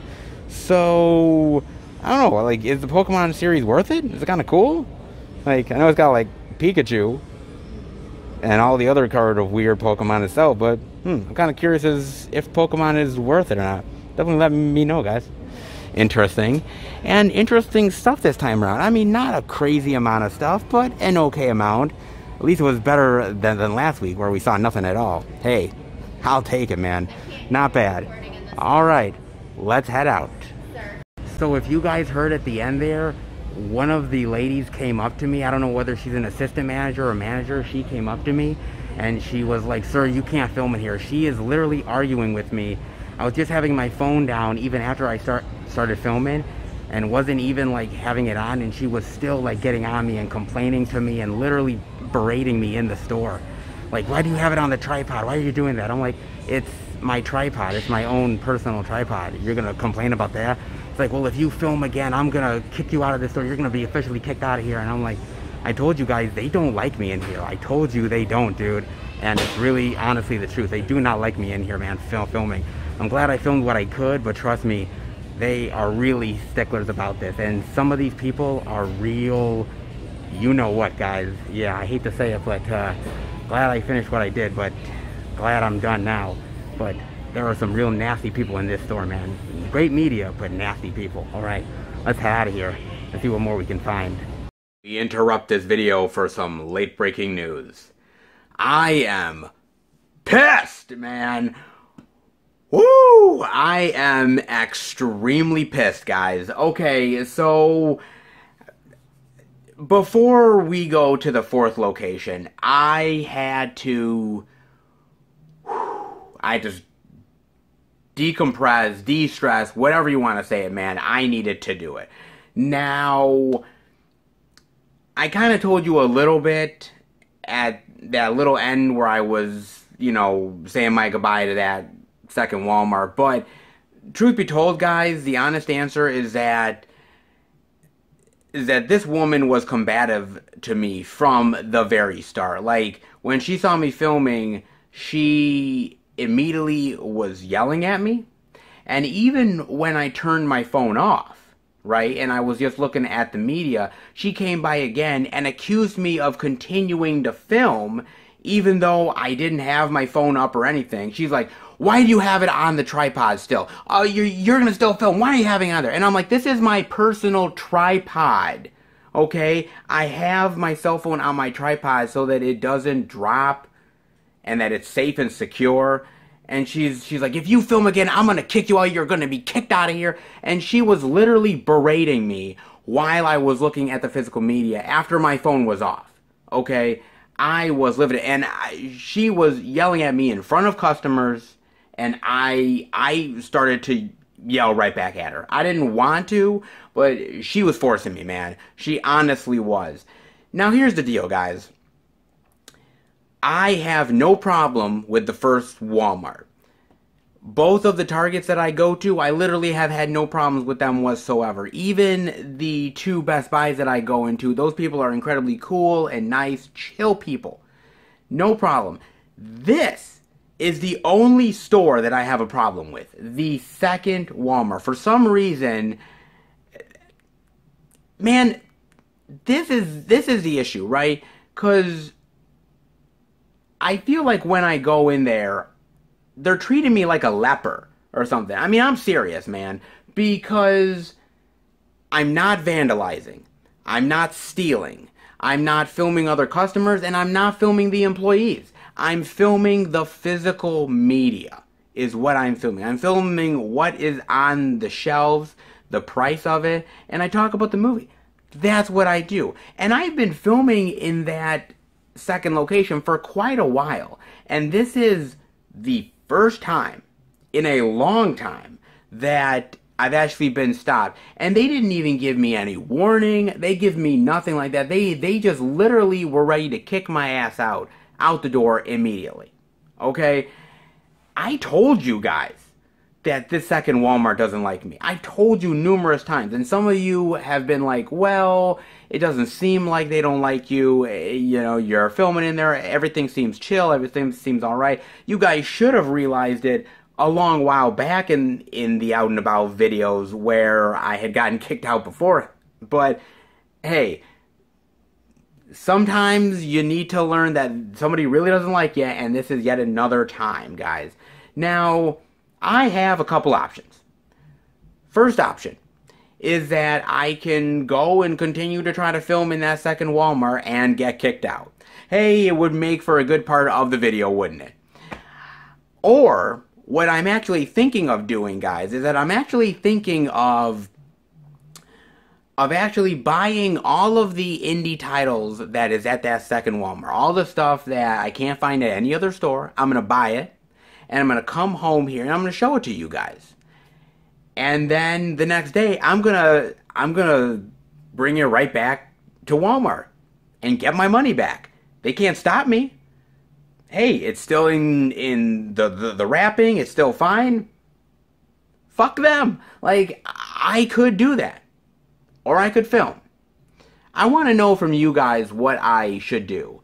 Because I'm not hurting anybody. I'm not filming other people. I'm not saying bad things about Walmart to go out of my way to do it. I'm not making fun of anybody. I'm not doing any of that stuff, guys. But unfortunately, I'm treated like, you know, I'm some sort of criminal. I'm not a criminal, okay? And if they want to actually look at the videos, they can see for themselves that I'm not doing anything criminal related. But unfortunately, this is Walmart, and some people in Walmart literally are like this, guys. I'm sure you guys have experienced it. I'm sure you've seen other videos that have experienced it. I was ready to lose it. And I'm still feeling like I'm ready to lose it, guys, honestly. I want to know what you guys think I should do. But there's also something that you guys can do as well. If you want, let me know in the comment section below. Let me know if you guys would be interested in me telling you guys what the name and location of the second Walmart is. And if you want to call 1-800-WALMART, if you want to call up that particular Walmart itself, if you want to speak on my behalf, then I am completely okay with it, guys. I honestly am. Because I'm almost begging you guys to do it. Call 1-800-WALMART, complain about what's going on, complain about how unfair it is, how just ridiculous it is to hate on somebody for filming physical media, and that's it. Like, I'm not doing anything bad at all. So if you guys want to call 1-800-WALMART, if you want to know the exact location, I will give it to you. Honestly, I will, guys. Because I've had it, man. I have honestly had it. And this is what I get, by the way, guys. This is what I get for going and doing the out and abouts. You guys, you know, sometimes have asked me how difficult it is doing the out and abouts. Yes, it is difficult doing them. Because, you know, yes, you know, sometimes you're in people's way. Sometimes it takes a long time, screaming kids, whatever. But then there's this. When you have these, I don't know, assistant managers, whatever, who literally think they're a cop and are gonna police Walmart because some guy is filming the movies. Wow, put me in handcuffs, please. Put me in handcuffs. Send me off to jail. Oh my God, guys. It's going to be a good out and about still. I mean, it has been already, but going to the 4th location, hint, hint, it will still be a really great one, and some great media to still show off. But this was just a real pain in my ass, guys. This honestly was. And you know what? I'm not doing anything wrong. And I will continue to ring that bell and say that this is completely not right. If somebody was filming customers and employees without their knowledge, if they were bad-mouthing Walmart in a lot of ways, then I could see it. But I'm not doing that. But here I am, getting treated like a criminal. This is what happens with the out and about, guys. Oh, man. De-stressing a bit, guys. But a lot of great physical media ahead, and I appreciate you dealing with my rant. Let's put it that way, guys. And if you want to support me and go after Walmart, dude, I literally have no problem with it whatsoever. You get my honest stamp of approval. Seriously, guys. This is what I get for doing the out and abouts. Trying to give you guys entertainment, and I get screwed over by Walmart.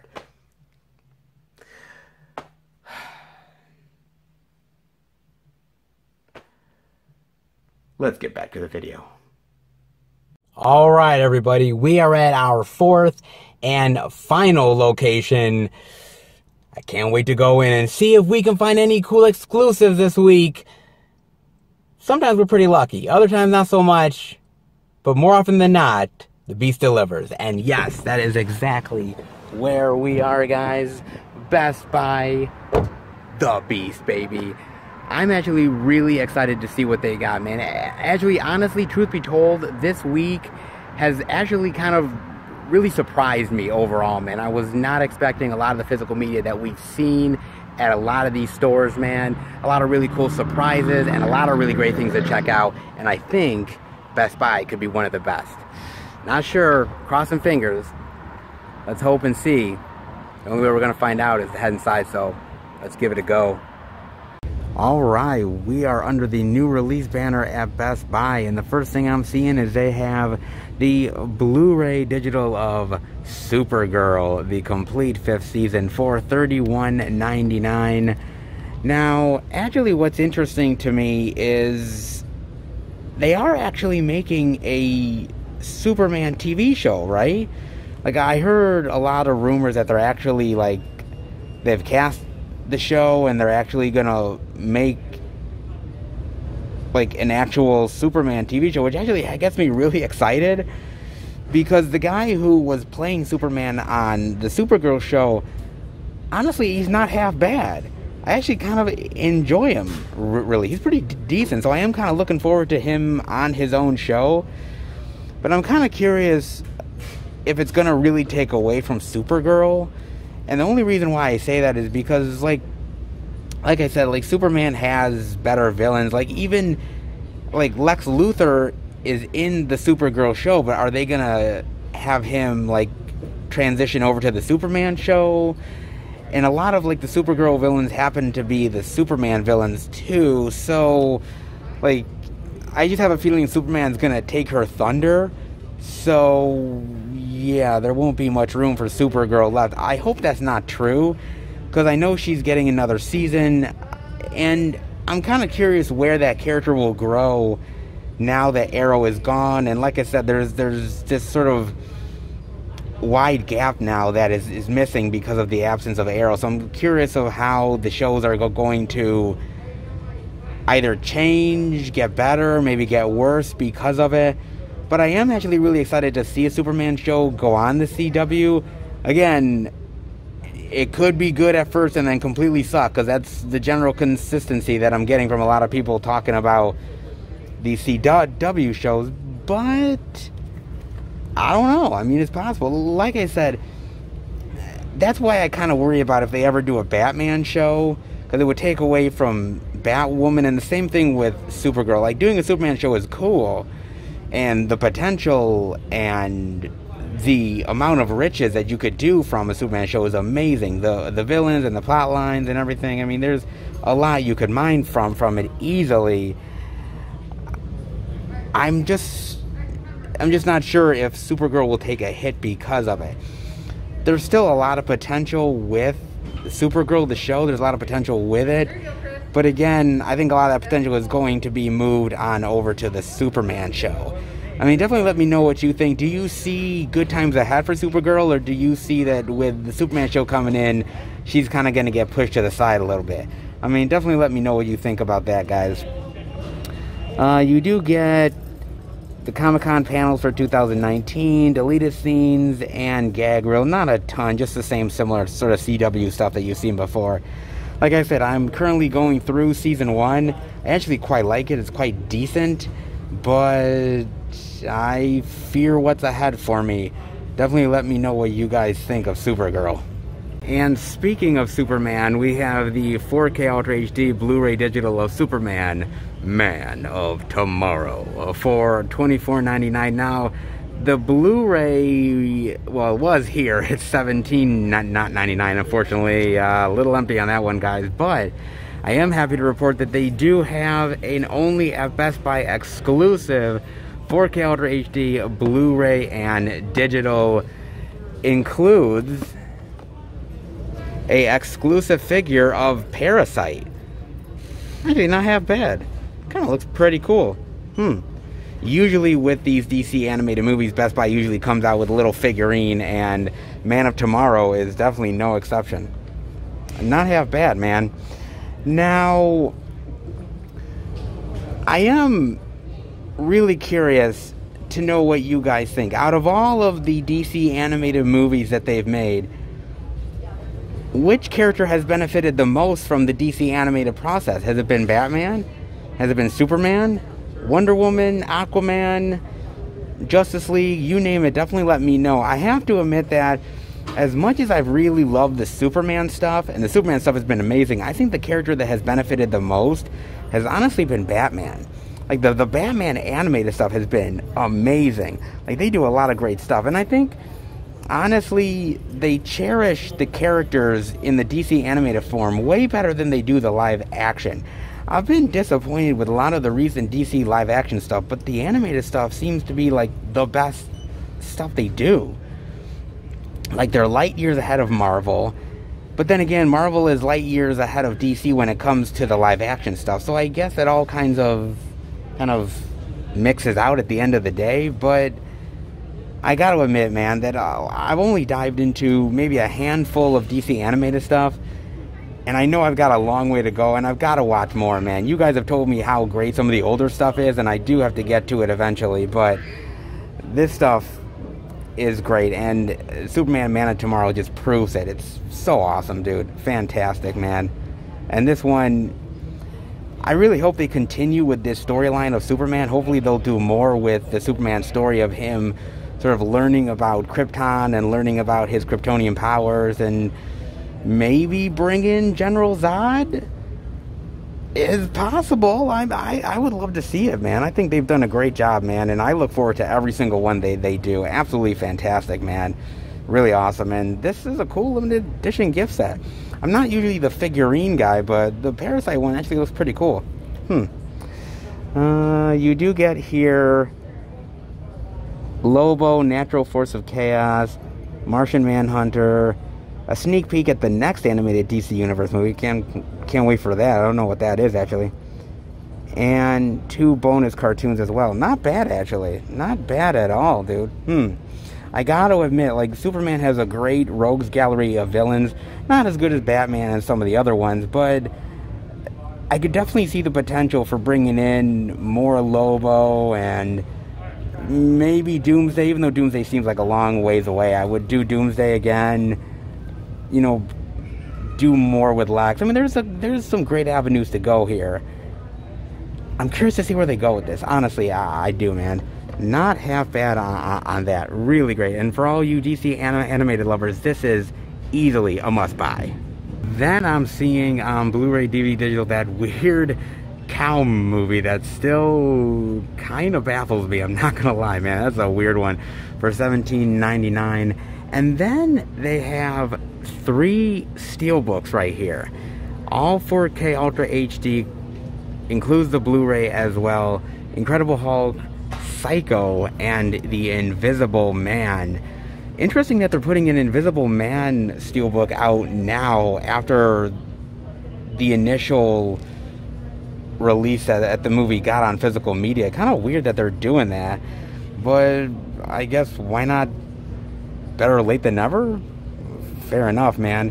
I mean, it doesn't look bad, actually. I kind of like the cover where, like, there's nobody there, but then there kind of is with their shadow. It's very interesting. It's actually not a bad looking steelbook. And this is what it kind of looks like on the inside as well. Pretty decent, man. Not that bad. I mean, it's not a steelbook that I would go out of my way to replace with the copy that I already have. But if you guys haven't picked up The Invisible Man yet, and love your steelbooks, and I know a lot of you definitely do, then this might be worth getting, man. Interesting. And it does have all of the special features from before, so they are all there, man. There's nothing excluded, so not half bad on that one.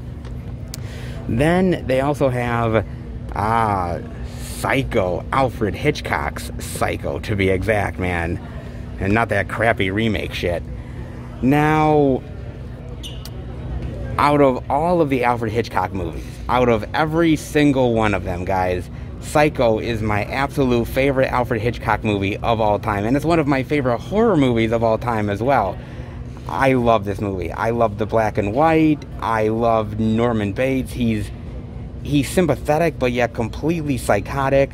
I love the twists and turns in here. I love the filmmaking. Alfred Hitchcock was a master at thriller and cinema, and it definitely shows in Psycho in a big bad way.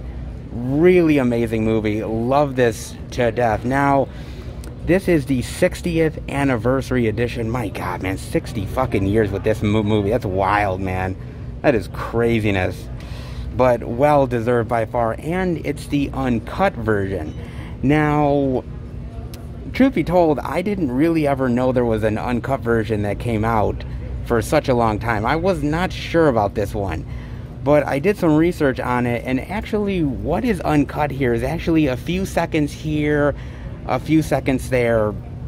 There's a little bit more of a scene of Norman spying on Marion, like when she's sort of taking her top off. There's a little bit more of that. There's a little bit more stabbing when Arbogast falls down the floor, and there's a little bit more of when Norman Bates has the blood on his hands after he's pulling Marion out of the bathtub. He sort of it shows a little bit more of sort of him having the blood all over him. It's just a few seconds here, a few seconds there. It's nothing like minutes upon minutes of footage that is like a revelation to the movie. It's just a little bit here, a little bit there. But if you are a cinema purist, if you are a major cinema collector, especially a lover of Alfred Hitchcock and everything Psycho like I am, then this is most likely a like major buy.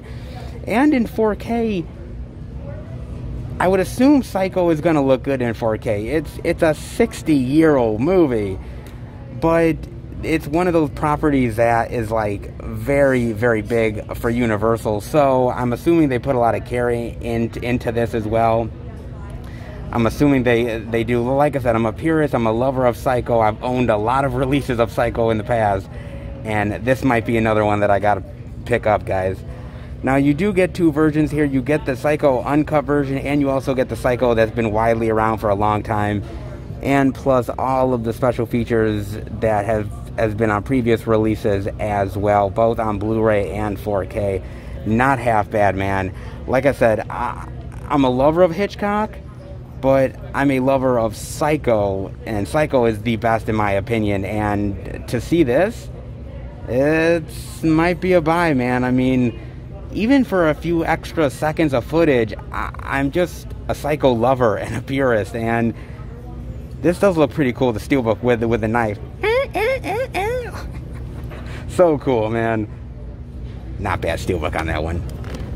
Then the other thing I'm seeing is they have another steelbook for the Incredible Hulk, a limited edition steelbook, and I'm kind of curious as to why they're doing this one. I mean, I know they've done different steelbooks for different Marvel films, but I never thought we'd actually get one for the Incredible Hulk of all things. I'm not gonna lie, because let's be real, guys.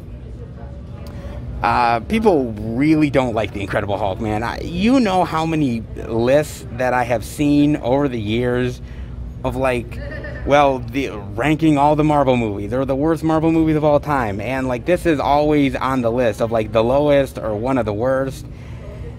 And I gotta admit, I'm actually really sick and tired of that bullshit. I really honestly am, dude. I think The Incredible Hulk is a pretty decent movie, man.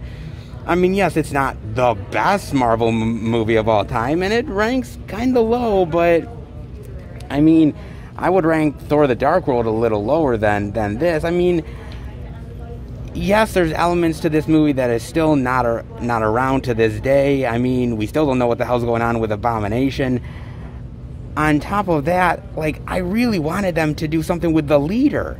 Like, I thought they set up the leader really cool, and they've done nothing with it. Like when are we going to get the leader up in this bitch, man? Fuck, I'd love to see it, dude. I love the design of Hulk. I love Edward Norton's take on the character. I thought it was really cool. Unfortunately, Edward Norton had a lot of issues with Marvel, and unfortunately that relationship went sideways. But I thought he was really great here. I love the action. The fight between Hulk and Abomination is really kick-ass, dude. Like, they're using the cars and the tires to fight and rampaging all over in New York. Like, that's really cool, man. And there is things that have carried on, though, to the other Marvel movies. I mean, William Hurt, General Ross has continued on, and there's other aspects of the Hulk persona and the movie that has carried on through the Hulk iterations past this. I actually think this is a really fun movie, and I think it's a really solid Hulk film. Unfortunately, Marvel can't really do any more Hulk movies because they don't actually own the property in order to do, like, Hulk feature films. Like, they can include Hulk in their movies, like with Thor Ragnarok and some of the other Avengers movies, but they can't do a solo Hulk film, which is really sucks. I hope one day they can get the rights. I do know that we're getting She-Hulk on Disney Plus, which I know that they are bringing the Hulk in there to either have a small role or a cameo, which could be really cool. But there's a lot of things about this that is really great, man. I really love Liv Tyler as Betty, and there's a lot of really great stuff in this movie. So I don't think this is like a redheaded stepchild of the Marvel series. I don't at all. I sort of push back on that because I think it's actually a really fun film. And this is early Marvel. This is like I believe like the second Marvel film, I think it was.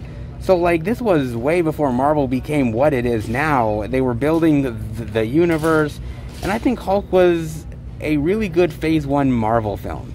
And I think it deserves a lot more love than we actually give it, man. I honestly do. I'm sick and tired of people crapping on the Incredible Hulk. Because, man, I think it deserves more love. I honestly do. Do you guys agree with me? Definitely let me know, man.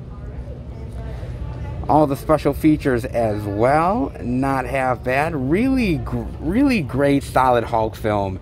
I absolutely really enjoy it. Much more action-packed and much more badass, but really well done, dude. And I think it does deserve a place in the Marvel Cinematic Universe.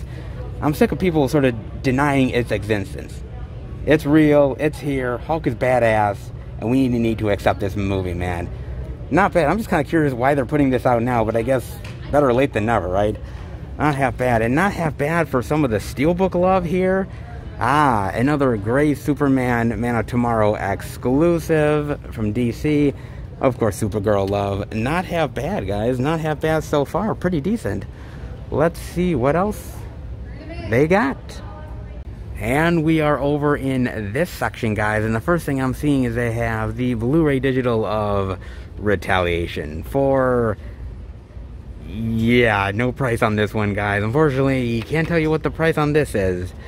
Now, I do want to talk about Orlando Bloom for a second. Now, I gotta admit, I really do love Orlando Bloom. I think he's a really great actor. I've loved him in a lot of projects. But, you know, he has had his hardships, though, honestly, as an actor. He really has. Now, I will admit, at the beginning, it was only nothing but good for Orlando, man. I mean, he came straight out of, like, acting school. He was doing a few small things, and then he gets cast in Lord of the fucking Rings, man. And it becomes this huge Hollywood phenomenon blockbuster. That coupled with, you know, the Pirates of the Caribbean franchise, and suddenly he's like this Hollywood darling. Everybody wants him. Women are all over him. He's getting paid big money. Hey, you know, life can't get any better, can it? Awesome. You know, he's living the life, and why not, man? But then, as an actor, when you're that high profile and you make that many great movies and you're flying high and you're a Hollywood darling and you're on top of the A-list, you have to be really careful about the projects that you pick, because suddenly, if you have a flop or if you falter just a little bit, Hollywood starts to lose faith in you. And I hate to say it, but it's the truth. And he picked some things that, you know, didn't exactly light the box office on fire. I mean, Elizabethtown is not a terrible movie, but it really bombed at the box office. Also, Kingdom of Heaven really bombed as well. Now, mind you, I really do love Kingdom of Heaven. I think it's actually a really great film. However, not so much for the box office receipts. And of course, you remember Paul W.S. Anderson's Three Musketeers, don't you? Yeah, I think you guys do. Yeah, he played in that one, had a big prominent role in that one. Really sucked the fat one, dude. That bombed big time, man. And so he had a lot of bombs. He had a lot of things that really didn't light the world on fire, and it's tough because these studio executives, like, 1 minute they love you, and then if you don't bring them in the money, then they're like, hey, Orlando, sorry, we can't take your calls no more, you know, we're busy, sorry, we gave this other role to somebody else, they were just better, and you lose out on things, and you're not the guy that everybody thought you were. And he had some rough times, man. And he's slowly been picking himself back up, doing a lot of smaller roles. And he even did a little bit of acting in that show Carnival Row. Now, mind you, I've never seen Carnival Row, but I have heard good things about it. That show definitely showed off some of his acting talent. He was pretty good in that. Also, a movie like The Outpost that I talked about, I think he's really phenomenal here as well. And Retaliation is amazing in his acting ability. He really goes out of his way to show a lot of really great range and really show off his skill, and I think he really does, man. Now, mind you, this movie was made in 2017. Okay, guys? Yeah, it was made in 2017, so it's just getting a release now. So they held back this fucker for a really long time, man, which I was actually shocked by when I first read about it, but it is true, man. But I'm glad to see Orlando Bloom getting some more love. I mean, he was the young blockbuster guy, the sort of hot Hollywood hunk that a lot of girls wanted, but I always knew he could be a really great actor if given the opportunity. And movies like Troy and Kingdom of Heaven, this one, even The Outpost, really show that he's much better than just a pretty boy. And I'm glad that he shows off some of his skills, man. He's actually much better than I think people really give him credit for, man.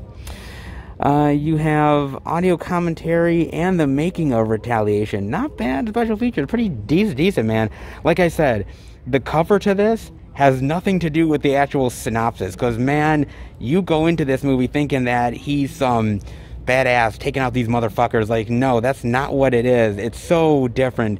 Don't judge it by the cover, because it's much better than the cover actually suggests by far, guys. I really do honestly believe that. Pretty good. If you like Orlando Bloom, definitely give it a chance. And then over here I'm seeing, and I cannot believe that I got to see it here, man. And that is the 4K Ultra HD Blu-ray digital of the Alfred Hitchcock Classics Collection for $59.99. Oh, look at this beauty, baby. Rear Window, Vertigo, Psycho, and The Birds. Oh, so great. Look at that, man. Oh, so sweet. It's so great that I got to see this. I didn't think I was going to see it this week, man. I honestly didn't. I was like, oh man, I know it's releasing, but I'm not gonna see it. Oh shit. I'm so glad I got to, man. This is so awesome, dude. As I said, I am a huge Alfred Hitchcock fan. I think the man was a master of the macabre. He was somebody who was very clever in his filmmaking. Just a really genuinely simplistic filmmaker, but somebody who knew how to press the right buttons and knew how to shock people in the right ways. And he did a great job, man. All 4 of these movies are absolutely phenomenal. Rear Window is absolutely amazing. And you know how many movies have copied Rear Window? Like a ton. It's been copied to death, man. Looking out, observing somebody through your window, sort of a peeping Tom sort of scenario, and then something happens and, like, you know, you're the witness to it. It happens all the time, man, in movies. Of course, they have to take from the master. And Vertigo is amazing, man. I love Vertigo with all the scenes of like looking up high and the down low perspectives, and so fantastic, man. Amazing cinema. Psycho, of course, I've told you about, and The Birds. The Birds, man, to this day is still terrifying. With the technology that he was able to do with The Birds. And you have to remember, back in the day, there was no CGI, man. So he all had to do it practical. A lot of in-camera effects and you know, fake birds and everything. And he had to pull this out of his ass, man. I mean, that's why I think I love the unique filmmaking of back in the day more than I do now. Is because they had to use practical effects. They had to really go out of their way to really be imaginative and creative. And it really shows, man. And Alfred Hitchcock, man, was one of the best, dude. It was so fantastic. These are tense movies. They're extremely well acted, well directed. Amazing, man. Amazing, dude. If you guys have never dived into Alfred Hitchcock, I can't recommend Alfred Hitchcock enough. Yes, it's not the horror movies that you watch nowadays. It's not really gory. You know, it doesn't really, you know, go out of its way to shock you for shock value. There's a uniqueness to this. There's some really great genuine storylines here. You care for the characters, you understand what's going on. It's very suspenseful. These are classics for a reason. And it's because of Hitchcock, and it's because of just the master he was at storytelling. And it absolutely shows, man. These are amazing films, and I'm glad they're definitely getting the 4K treatment, man. As you said, you do get 2 versions of Psycho and hours of bonus features, documentaries, commentaries, interviews, screen tests, storyboards, a lot more, man. If you have never dived into Alfred Hitchcock, this is a great place to start, by far, man. And definitely dive into more Hitchcock even after this. Like, there's a lot of really great unknown Hitchcock that is out there. Another really great one that I really like is Rebecca. Rebecca is a really great unknown Hitchcock film that definitely deserves more love. And I think it's actually getting a remake from Netflix, if I'm not mistaken. But the original is so great. There's a lot of really great unknown Hitchcock, but it's good to start somewhere. And this one is definitely one you definitely want to start with, guys. And why not another Best Buy exclusive steelbook with the 47 Ronin limited edition 4K Ultra HD Blu-ray digital steelbook for $22.99. A little more Keanu love on 4K, not bad. I just wish the movie was better. Okay, don't hate me, guys, alright? I mean, if you guys like the movie, I'm not gonna fault you, man, but Bob and I saw this in the movie theater, right? And we saw it because of Keanu. We give Keanu a lot of chances, man. We love the guy. I mean, who doesn't, man? And to be fair, the trailer looked pretty good too, and so we were like, yeah, you know, whatever, man. We're gonna give this thing a chance. And once we got into the theater and once we saw the movie, man, we were massively disappointed in this movie, massively disappointed in Keanu. I mean, it's trying to be this sort of samurai movie mixed with this sort of mythological fantasy world, and to be honest with you, it really doesn't mix. The two things, unfortunately, yeah, they don't go together really well. I hate to say it, man. I mean, Keanu Reeves is trying. He's giving it his all here with the sword play and the fight scenes. And the fight scenes, to be honest with you, looking back on it, the fight scenes aren't bad. Actually, they're pretty decent. But I thought the story and the characters were really bland and very dry, and the movie itself just kind of turned into a little bit of a bore fest for me, which is really unfortunate because it could have been really exciting and really cool. There's elements here that I was totally excited for, but man, the movie really let me down, dude. And this was a flop at the box office. This was not like a movie that lit the world on fire. And in fact, truth be told, Bob and I actually, after we watched 47 Ronin, we thought this was the end of Keanu Reeves. Like, he had a little bit of bad luck at the cinema and some strings of not very good movies, at least to us. And we were like, oh my God, this is the last straw, dude. And it wasn't until we saw John Wick in the theater that we're like, oh shit, Keanu is back, man. Dude, he washed that bad taste of 47 Ronin out of his mouth. Thank God. Woo. John Wick saved the day, baby. Because 47 Ronin wasn't really doing the trick, man. I mean, look, I could see why people enjoyed the movie. You know, the sword play and, you know, the cool fantasy elements. There's stuff here to like, but I just felt it was done better. Like, you know, samurai movies, there's better ones out there, like Seven Samurai, or even some of the recent stuff that Takashi Miike has done overseas. Like, some of that stuff is really great, man. Way better than 47 Ronin. It had potential, okay? To be fair, it had a lot of potential, but for me, I was massively disappointed with 47 Ronin. I'm actually shocked that this is actually getting a Best Buy Steelbook for some reason. I'm really shocked by that, man. Especially 4K love at that. I mean, I know people enjoy it. I know people like the movie. And so if you're interested, I mean, this is a cool looking Steelbook. It's not that it's a shit looking Steelbook. It actually looks pretty nice. So if you're into 47 Ronin, God bless your heart, man, because I certainly wasn't. Definitely give this one a look, man. And you do have a decent amount of special features, probably from the past release. Very interesting, man. Like I said, I love Keanu, man. And he's great in a lot of roles. But 47 Ronin, dude, just did not do it for me, man. I hate to say it. And then I'm seeing over here, they have the 4K Ultra HD Blu-ray digital of the animated Ghost in the Shell movie for $17.99. Look at that. That's a beautiful cover, man. Whoa, look at that. Oh, so nice. Look at that. And they even have a steelbook, another Best Buy exclusive steelbook. Good Lord, man, they're coming out of the woodwork today for $19.99. The 25th anniversary, no less. Oh, that's really cool, too. Look at that. That's nice. That's gorgeous. Look at that. It doesn't matter which one you get. They both look really cool, man. Shit. Not bad.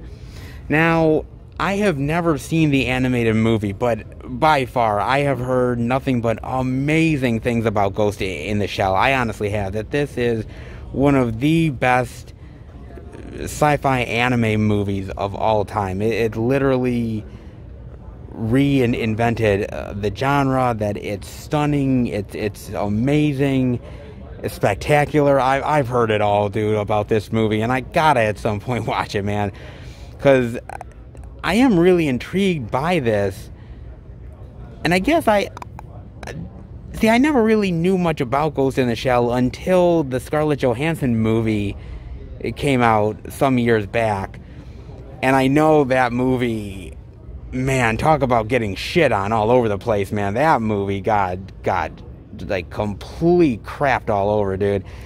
And I understand why people were pissed that they cast Scarlett Johansson and all that jazz, and it wasn't like the animated movie.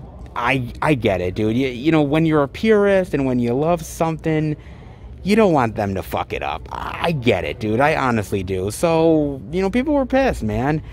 And crazy enough, I have actually never seen that Scarlett Johansson film. I wanted to, but I never got around to doing. Should I? Which one should I pick? Should I pick the Ghost in the Shell animated movie or the Scarlett Johansson live action movie? I think I know what the answer is going to be with you guys, but I'm very curious to what you guys think, man. I mean, this is a classic, and honestly, from what I gather, it's a beautiful looking film, and on 4K, it's gotta look amazing, man. It absolutely has to look stunning. Like I said, both the covers look really beautiful, man. And you get here audio commentary, a lot of different featurettes about the art and architecture of Ghost in the Shell, the making of, original theatrical trailer, and much more. It's always been a movie that's been fascinating to me. Like, I've seen certain visuals over the years, and I've just seen a lot of praise put all over Ghost in the Shell, and if it's half as good as what I've been hearing over the years, I gotta give this one a chance by far, man. But which one should I watch first? Scarlett Johansson or the animated? Very curious about what you guys think. Eventually, I would definitely want to watch both, but kind of curious, man. But those look gorgeous, man. And in fact, a lot of surprises this week. A lot of them, man. I'm actually really surprised. A lot of really great stuff this week. Actually, most of the places we went were really great. Awesome, man, this week. Fantastic. Not bad. Let's head out. Suffice it to say, I'm quite pleased with the Beast this week, guys, by far. I loved it here, man. I mean, oh my god, all the exclusives this week. Holy shit, like, all these 4K steelbooks coming out of the woodwork. Invisible Man, Psycho, The Incredible Hulk, 47 Ronin, Ghost in the Shell. Like, I'm like, okay, I guess this is just gonna be the week where there's a lot of physical media. Like, you know, one week, lighter week. Another week, bonanza, so much physical media to check out. Look, I'm not complaining, guys. I am always happy to check out physical media. You guys know that. But, you know, some weeks are a little bit more plentiful than others, and this week definitely proved to be quite good. And speaking of which, oh, hey, look. The Psycho 60th Anniversary Edition, the non-steelbook edition, is just randomly sitting over here on the shelf for $14.99. Very nice. Not bad. For all you non-steelbook lovers, if you're looking for it, pretty darn good, man. Not happy. So this was just like randomly laying around here. Pretty cool. They had that. And over here, actually, guys, I'm noticing something else, which actually is really cool. They also have this Alfred Hitchcock Blu-ray collection for $89.99. Now, this is the ultimate collection. This has a lot of very unknown Alfred Hitchcock films. All of the known ones, but a lot of ones that are really unknown, like Marnie and Rope and Shadow of a Doubt, Rebecca. A lot of really great stuff there, man. That is really cool. So if you're looking to dive into even more Alfred Hitchcock, you also have this set too. Not half bad, guys. And I gotta admit, man, I mean, like I said, I'm just shocked. Like, this was a really great week for the Beast. I've been hoping that they were really gonna bounce back from the coronavirus, and this week really proved that they can come back in a big bad way. I know a lot of people have been talking about, like, Best Buy is really knocking down their media section, and that might happen. I've seen some videos where that has. Right now, it hasn't here, and I'm so happy it hasn't, man, because when you have really great editions out there of physical media and movies, and if you put it on shelves, people will buy it. Honestly, they will, guys. You just got to give it a chance, man. And I'm glad to see that Best Buy is really bringing out a lot of the big guns and putting out a lot of really great media. So happy to see that, guys. I hope you enjoyed this trip. The Beast definitely delivered in a big bad way. Not half bad this week. Some great physical media to check out. Alright, let's head home and finish the video. Alright, everybody. That'll do it for the Blu-ray and DVD out and about. video this week. And what a wild ride this week was, wasn't it, man? Whew, yeah, this was pretty wild, man. Truth be told, man, like I said earlier, I was not expecting this week to be this filled with physical media. I really wasn't, man. I mean, I knew there was some decent stuff that was coming out this week. You know, the main staples, you know, the Supergirl, Superman, Man of Tomorrow, a few other things. But wow, was I really surprised, man. I mean, some really great titles across the board at all the places that we went to. Some interesting variety and interesting titles to talk about.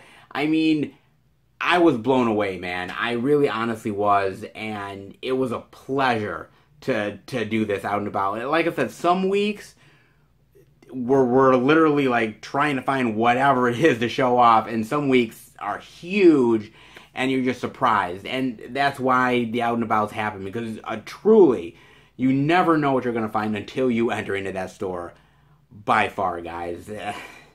Some wild times at these stores, but always well worth it for you guys. I hope you picked up something good. If you did, definitely let me know. As far as I'm concerned, well, actually, I picked up a couple things that I do want to show you guys. At Target, right, I ended up picking up, and I had to, guys, I picked up this great Devil's Rejects Steelbook, the Devil's Rejects trilogy, man. I picked this up, and actually, I'm going to open it up, man, because I can't wait to dive into this sucker. I really can, dude. This thing looks fantastic, man, and I am a huge fan of this trilogy, man. I really honestly am. Oh, look at that. Oh, look at that, dude. So this is what it looks like right here, man. Awesome. Then you take this off. So this is the slip right here, right? And this is, then you got this right here. You got the back like that. Oh, so good. Look at the back, man. Even better with taking that off, man, with the sleeve. Even better. Then on the inside, you have these copies right here. And I believe, if I'm not mistaken, just want to see what's on the inside there. It kind of looks like it's very splattery or something. Like it's got like a splattery background to it, like blood splatters or something. I'm just going to make sure here. Yeah, it's pretty much like just blood splatter stuff, man. But so cool, dude. So great, man. I love this trilogy. I love these characters. Baby, Otis, Captain Spaulding, man. I love this so much. This is so great. And I couldn't resist, dude. I couldn't resist. This thing is beautiful. It's gorgeous. I have a feeling that once people buy it, like, it's going to go out very fast because it's very limited. So I think at some point you're going to see this on eBay going for mega prices. But not me, man. I ain't going to pay that shit. So got this. However, I do want to say this much about this. So I was looking at the special features, right? And it's got a lot of great special features. Pretty much all the same stuff across all the discs that you might have from the other Rob Zombie movies. However, this Blu-ray edition, and actually I believe the other Devil's Rejects Blu-ray edition as well, does not have the huge making-of documentary of that film. For some reason, it has never hit on Blu-ray, but it is on the DVD. So I just want to let you guys know that the 30 Days in Hell, the making of the Devil's Rejects, is on the DVD here, but it's not on any of the Blu-ray editions. So that's why I keep my copy of the Devil's Rejects on DVD, because there's a great documentary here that I am not losing to save my life.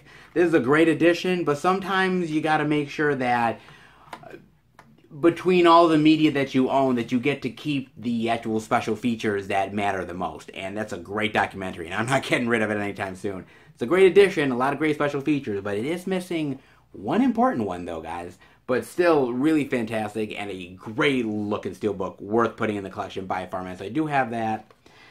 And I also ended up picking up a title at Best Buy, and I had to do it. Another steelbook, guys, and that is...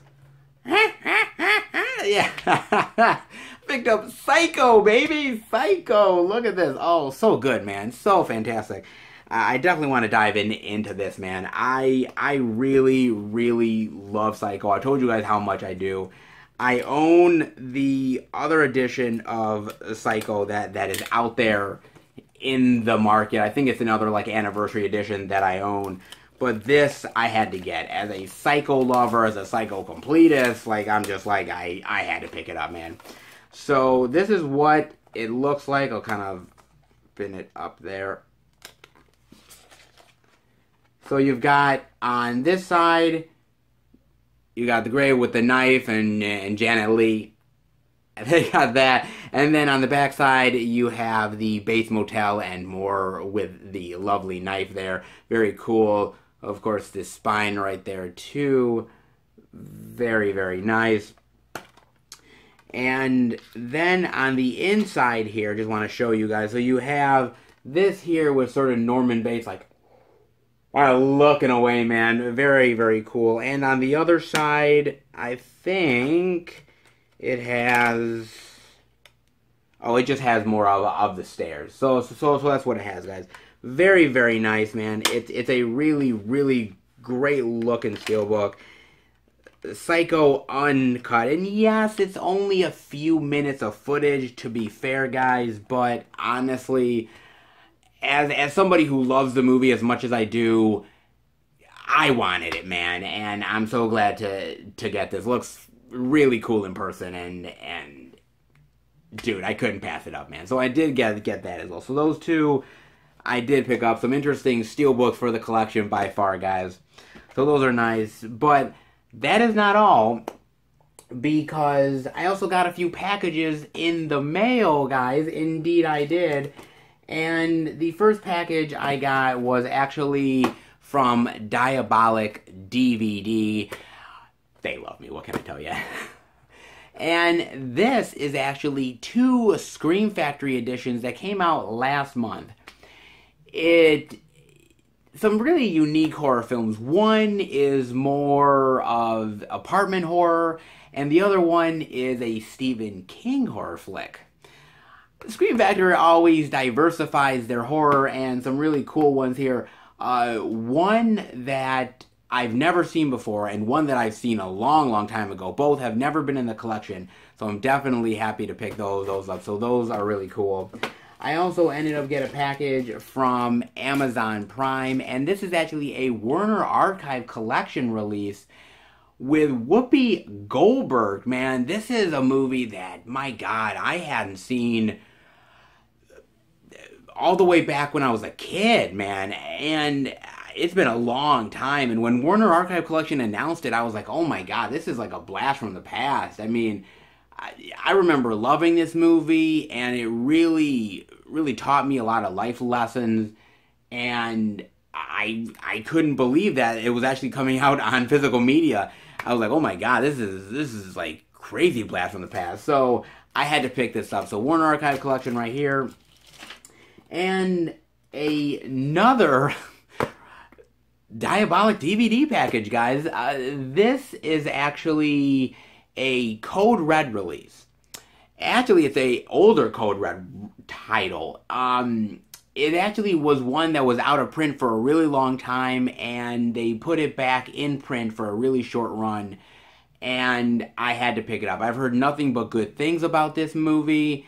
Very, very evil and sinister and right down my alley, man. So, something that's been long out of print finally brought back to life, and I definitely wanted to pick it up and not pay those crazy eBay prices. So, little Code Red love, Warner Archive Collection, and little Scream Factory. Not half bad there, guys. Not half bad for those packages.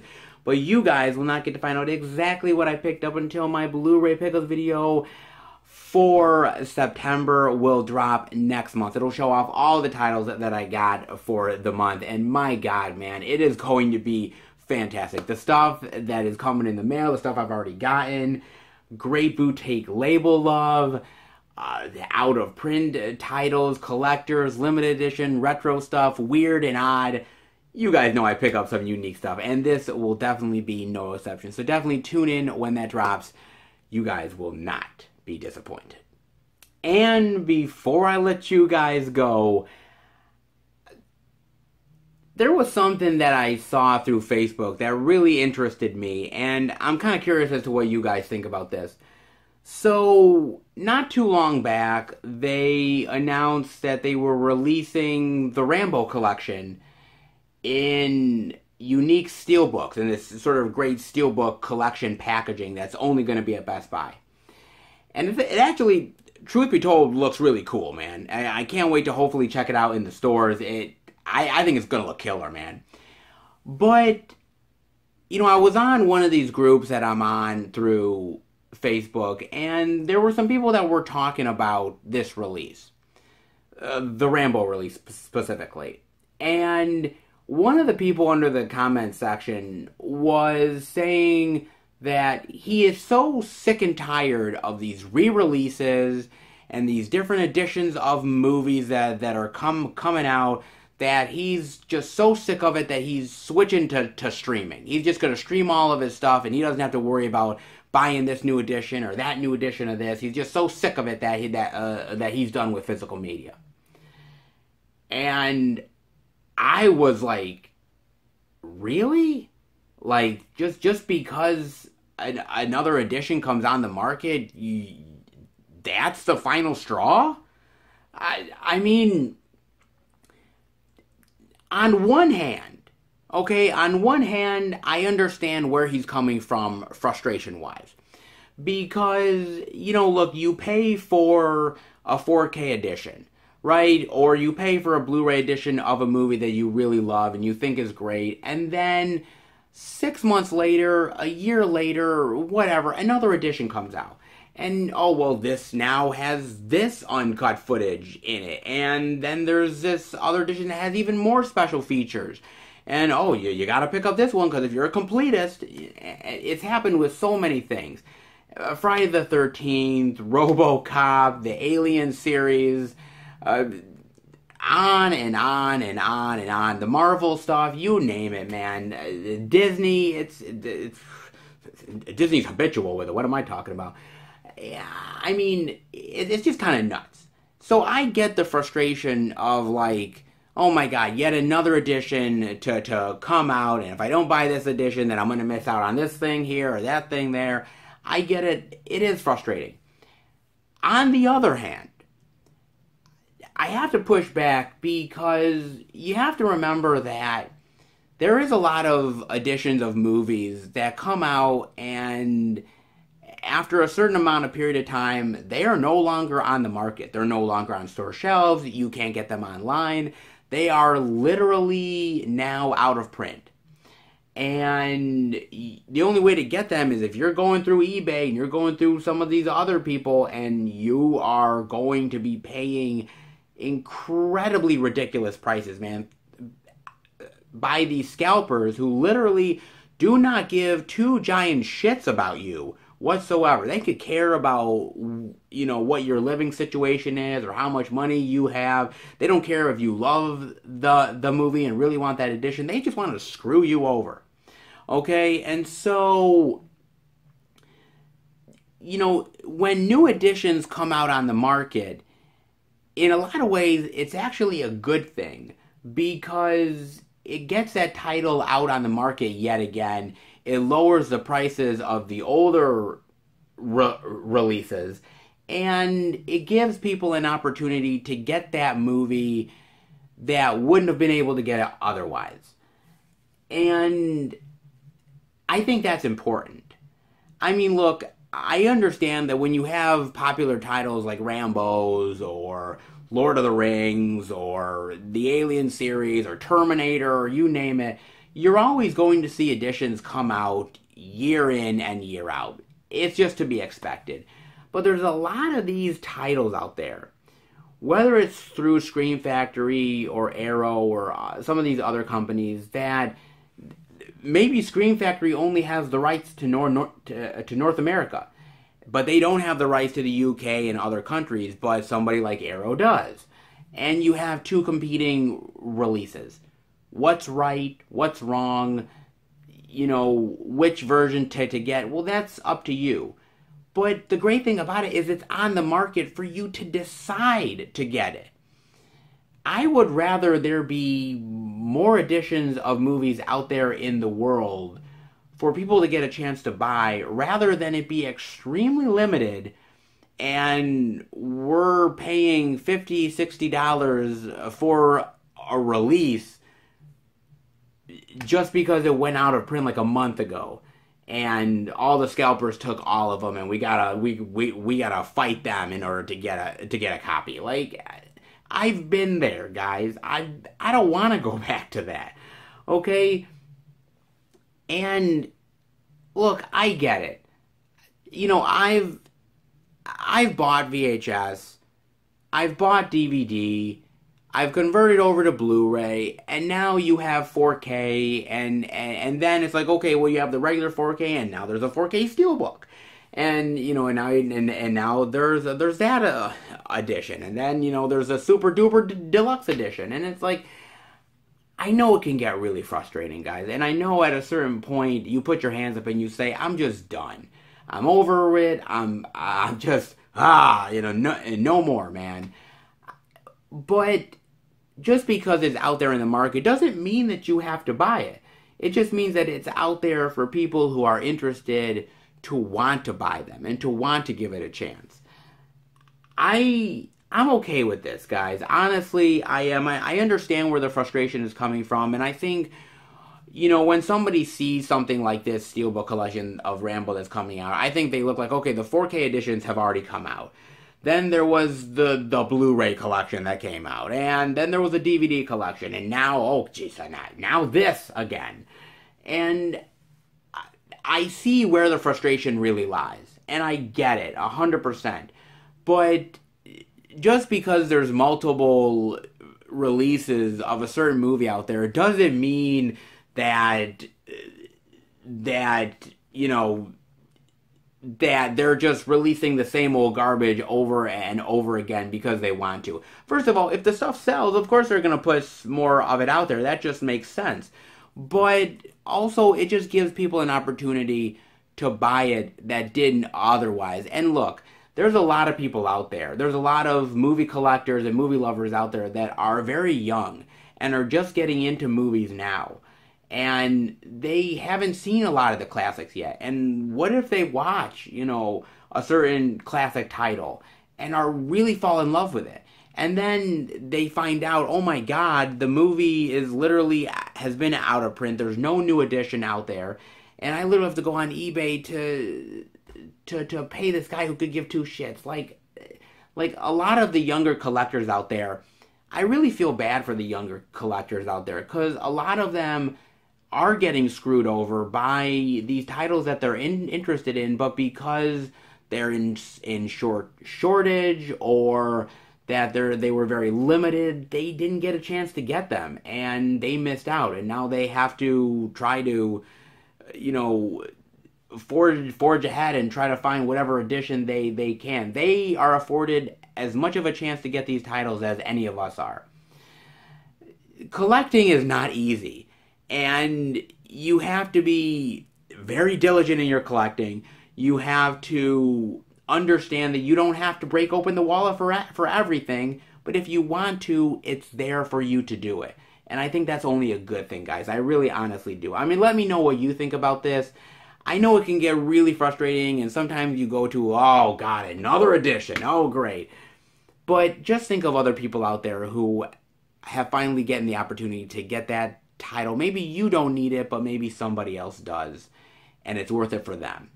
Definitely think about that, guys. Let me know what you think about that one. I'm dying to know. And I hope you guys enjoyed this video. If you did, definitely give it the thumbs up.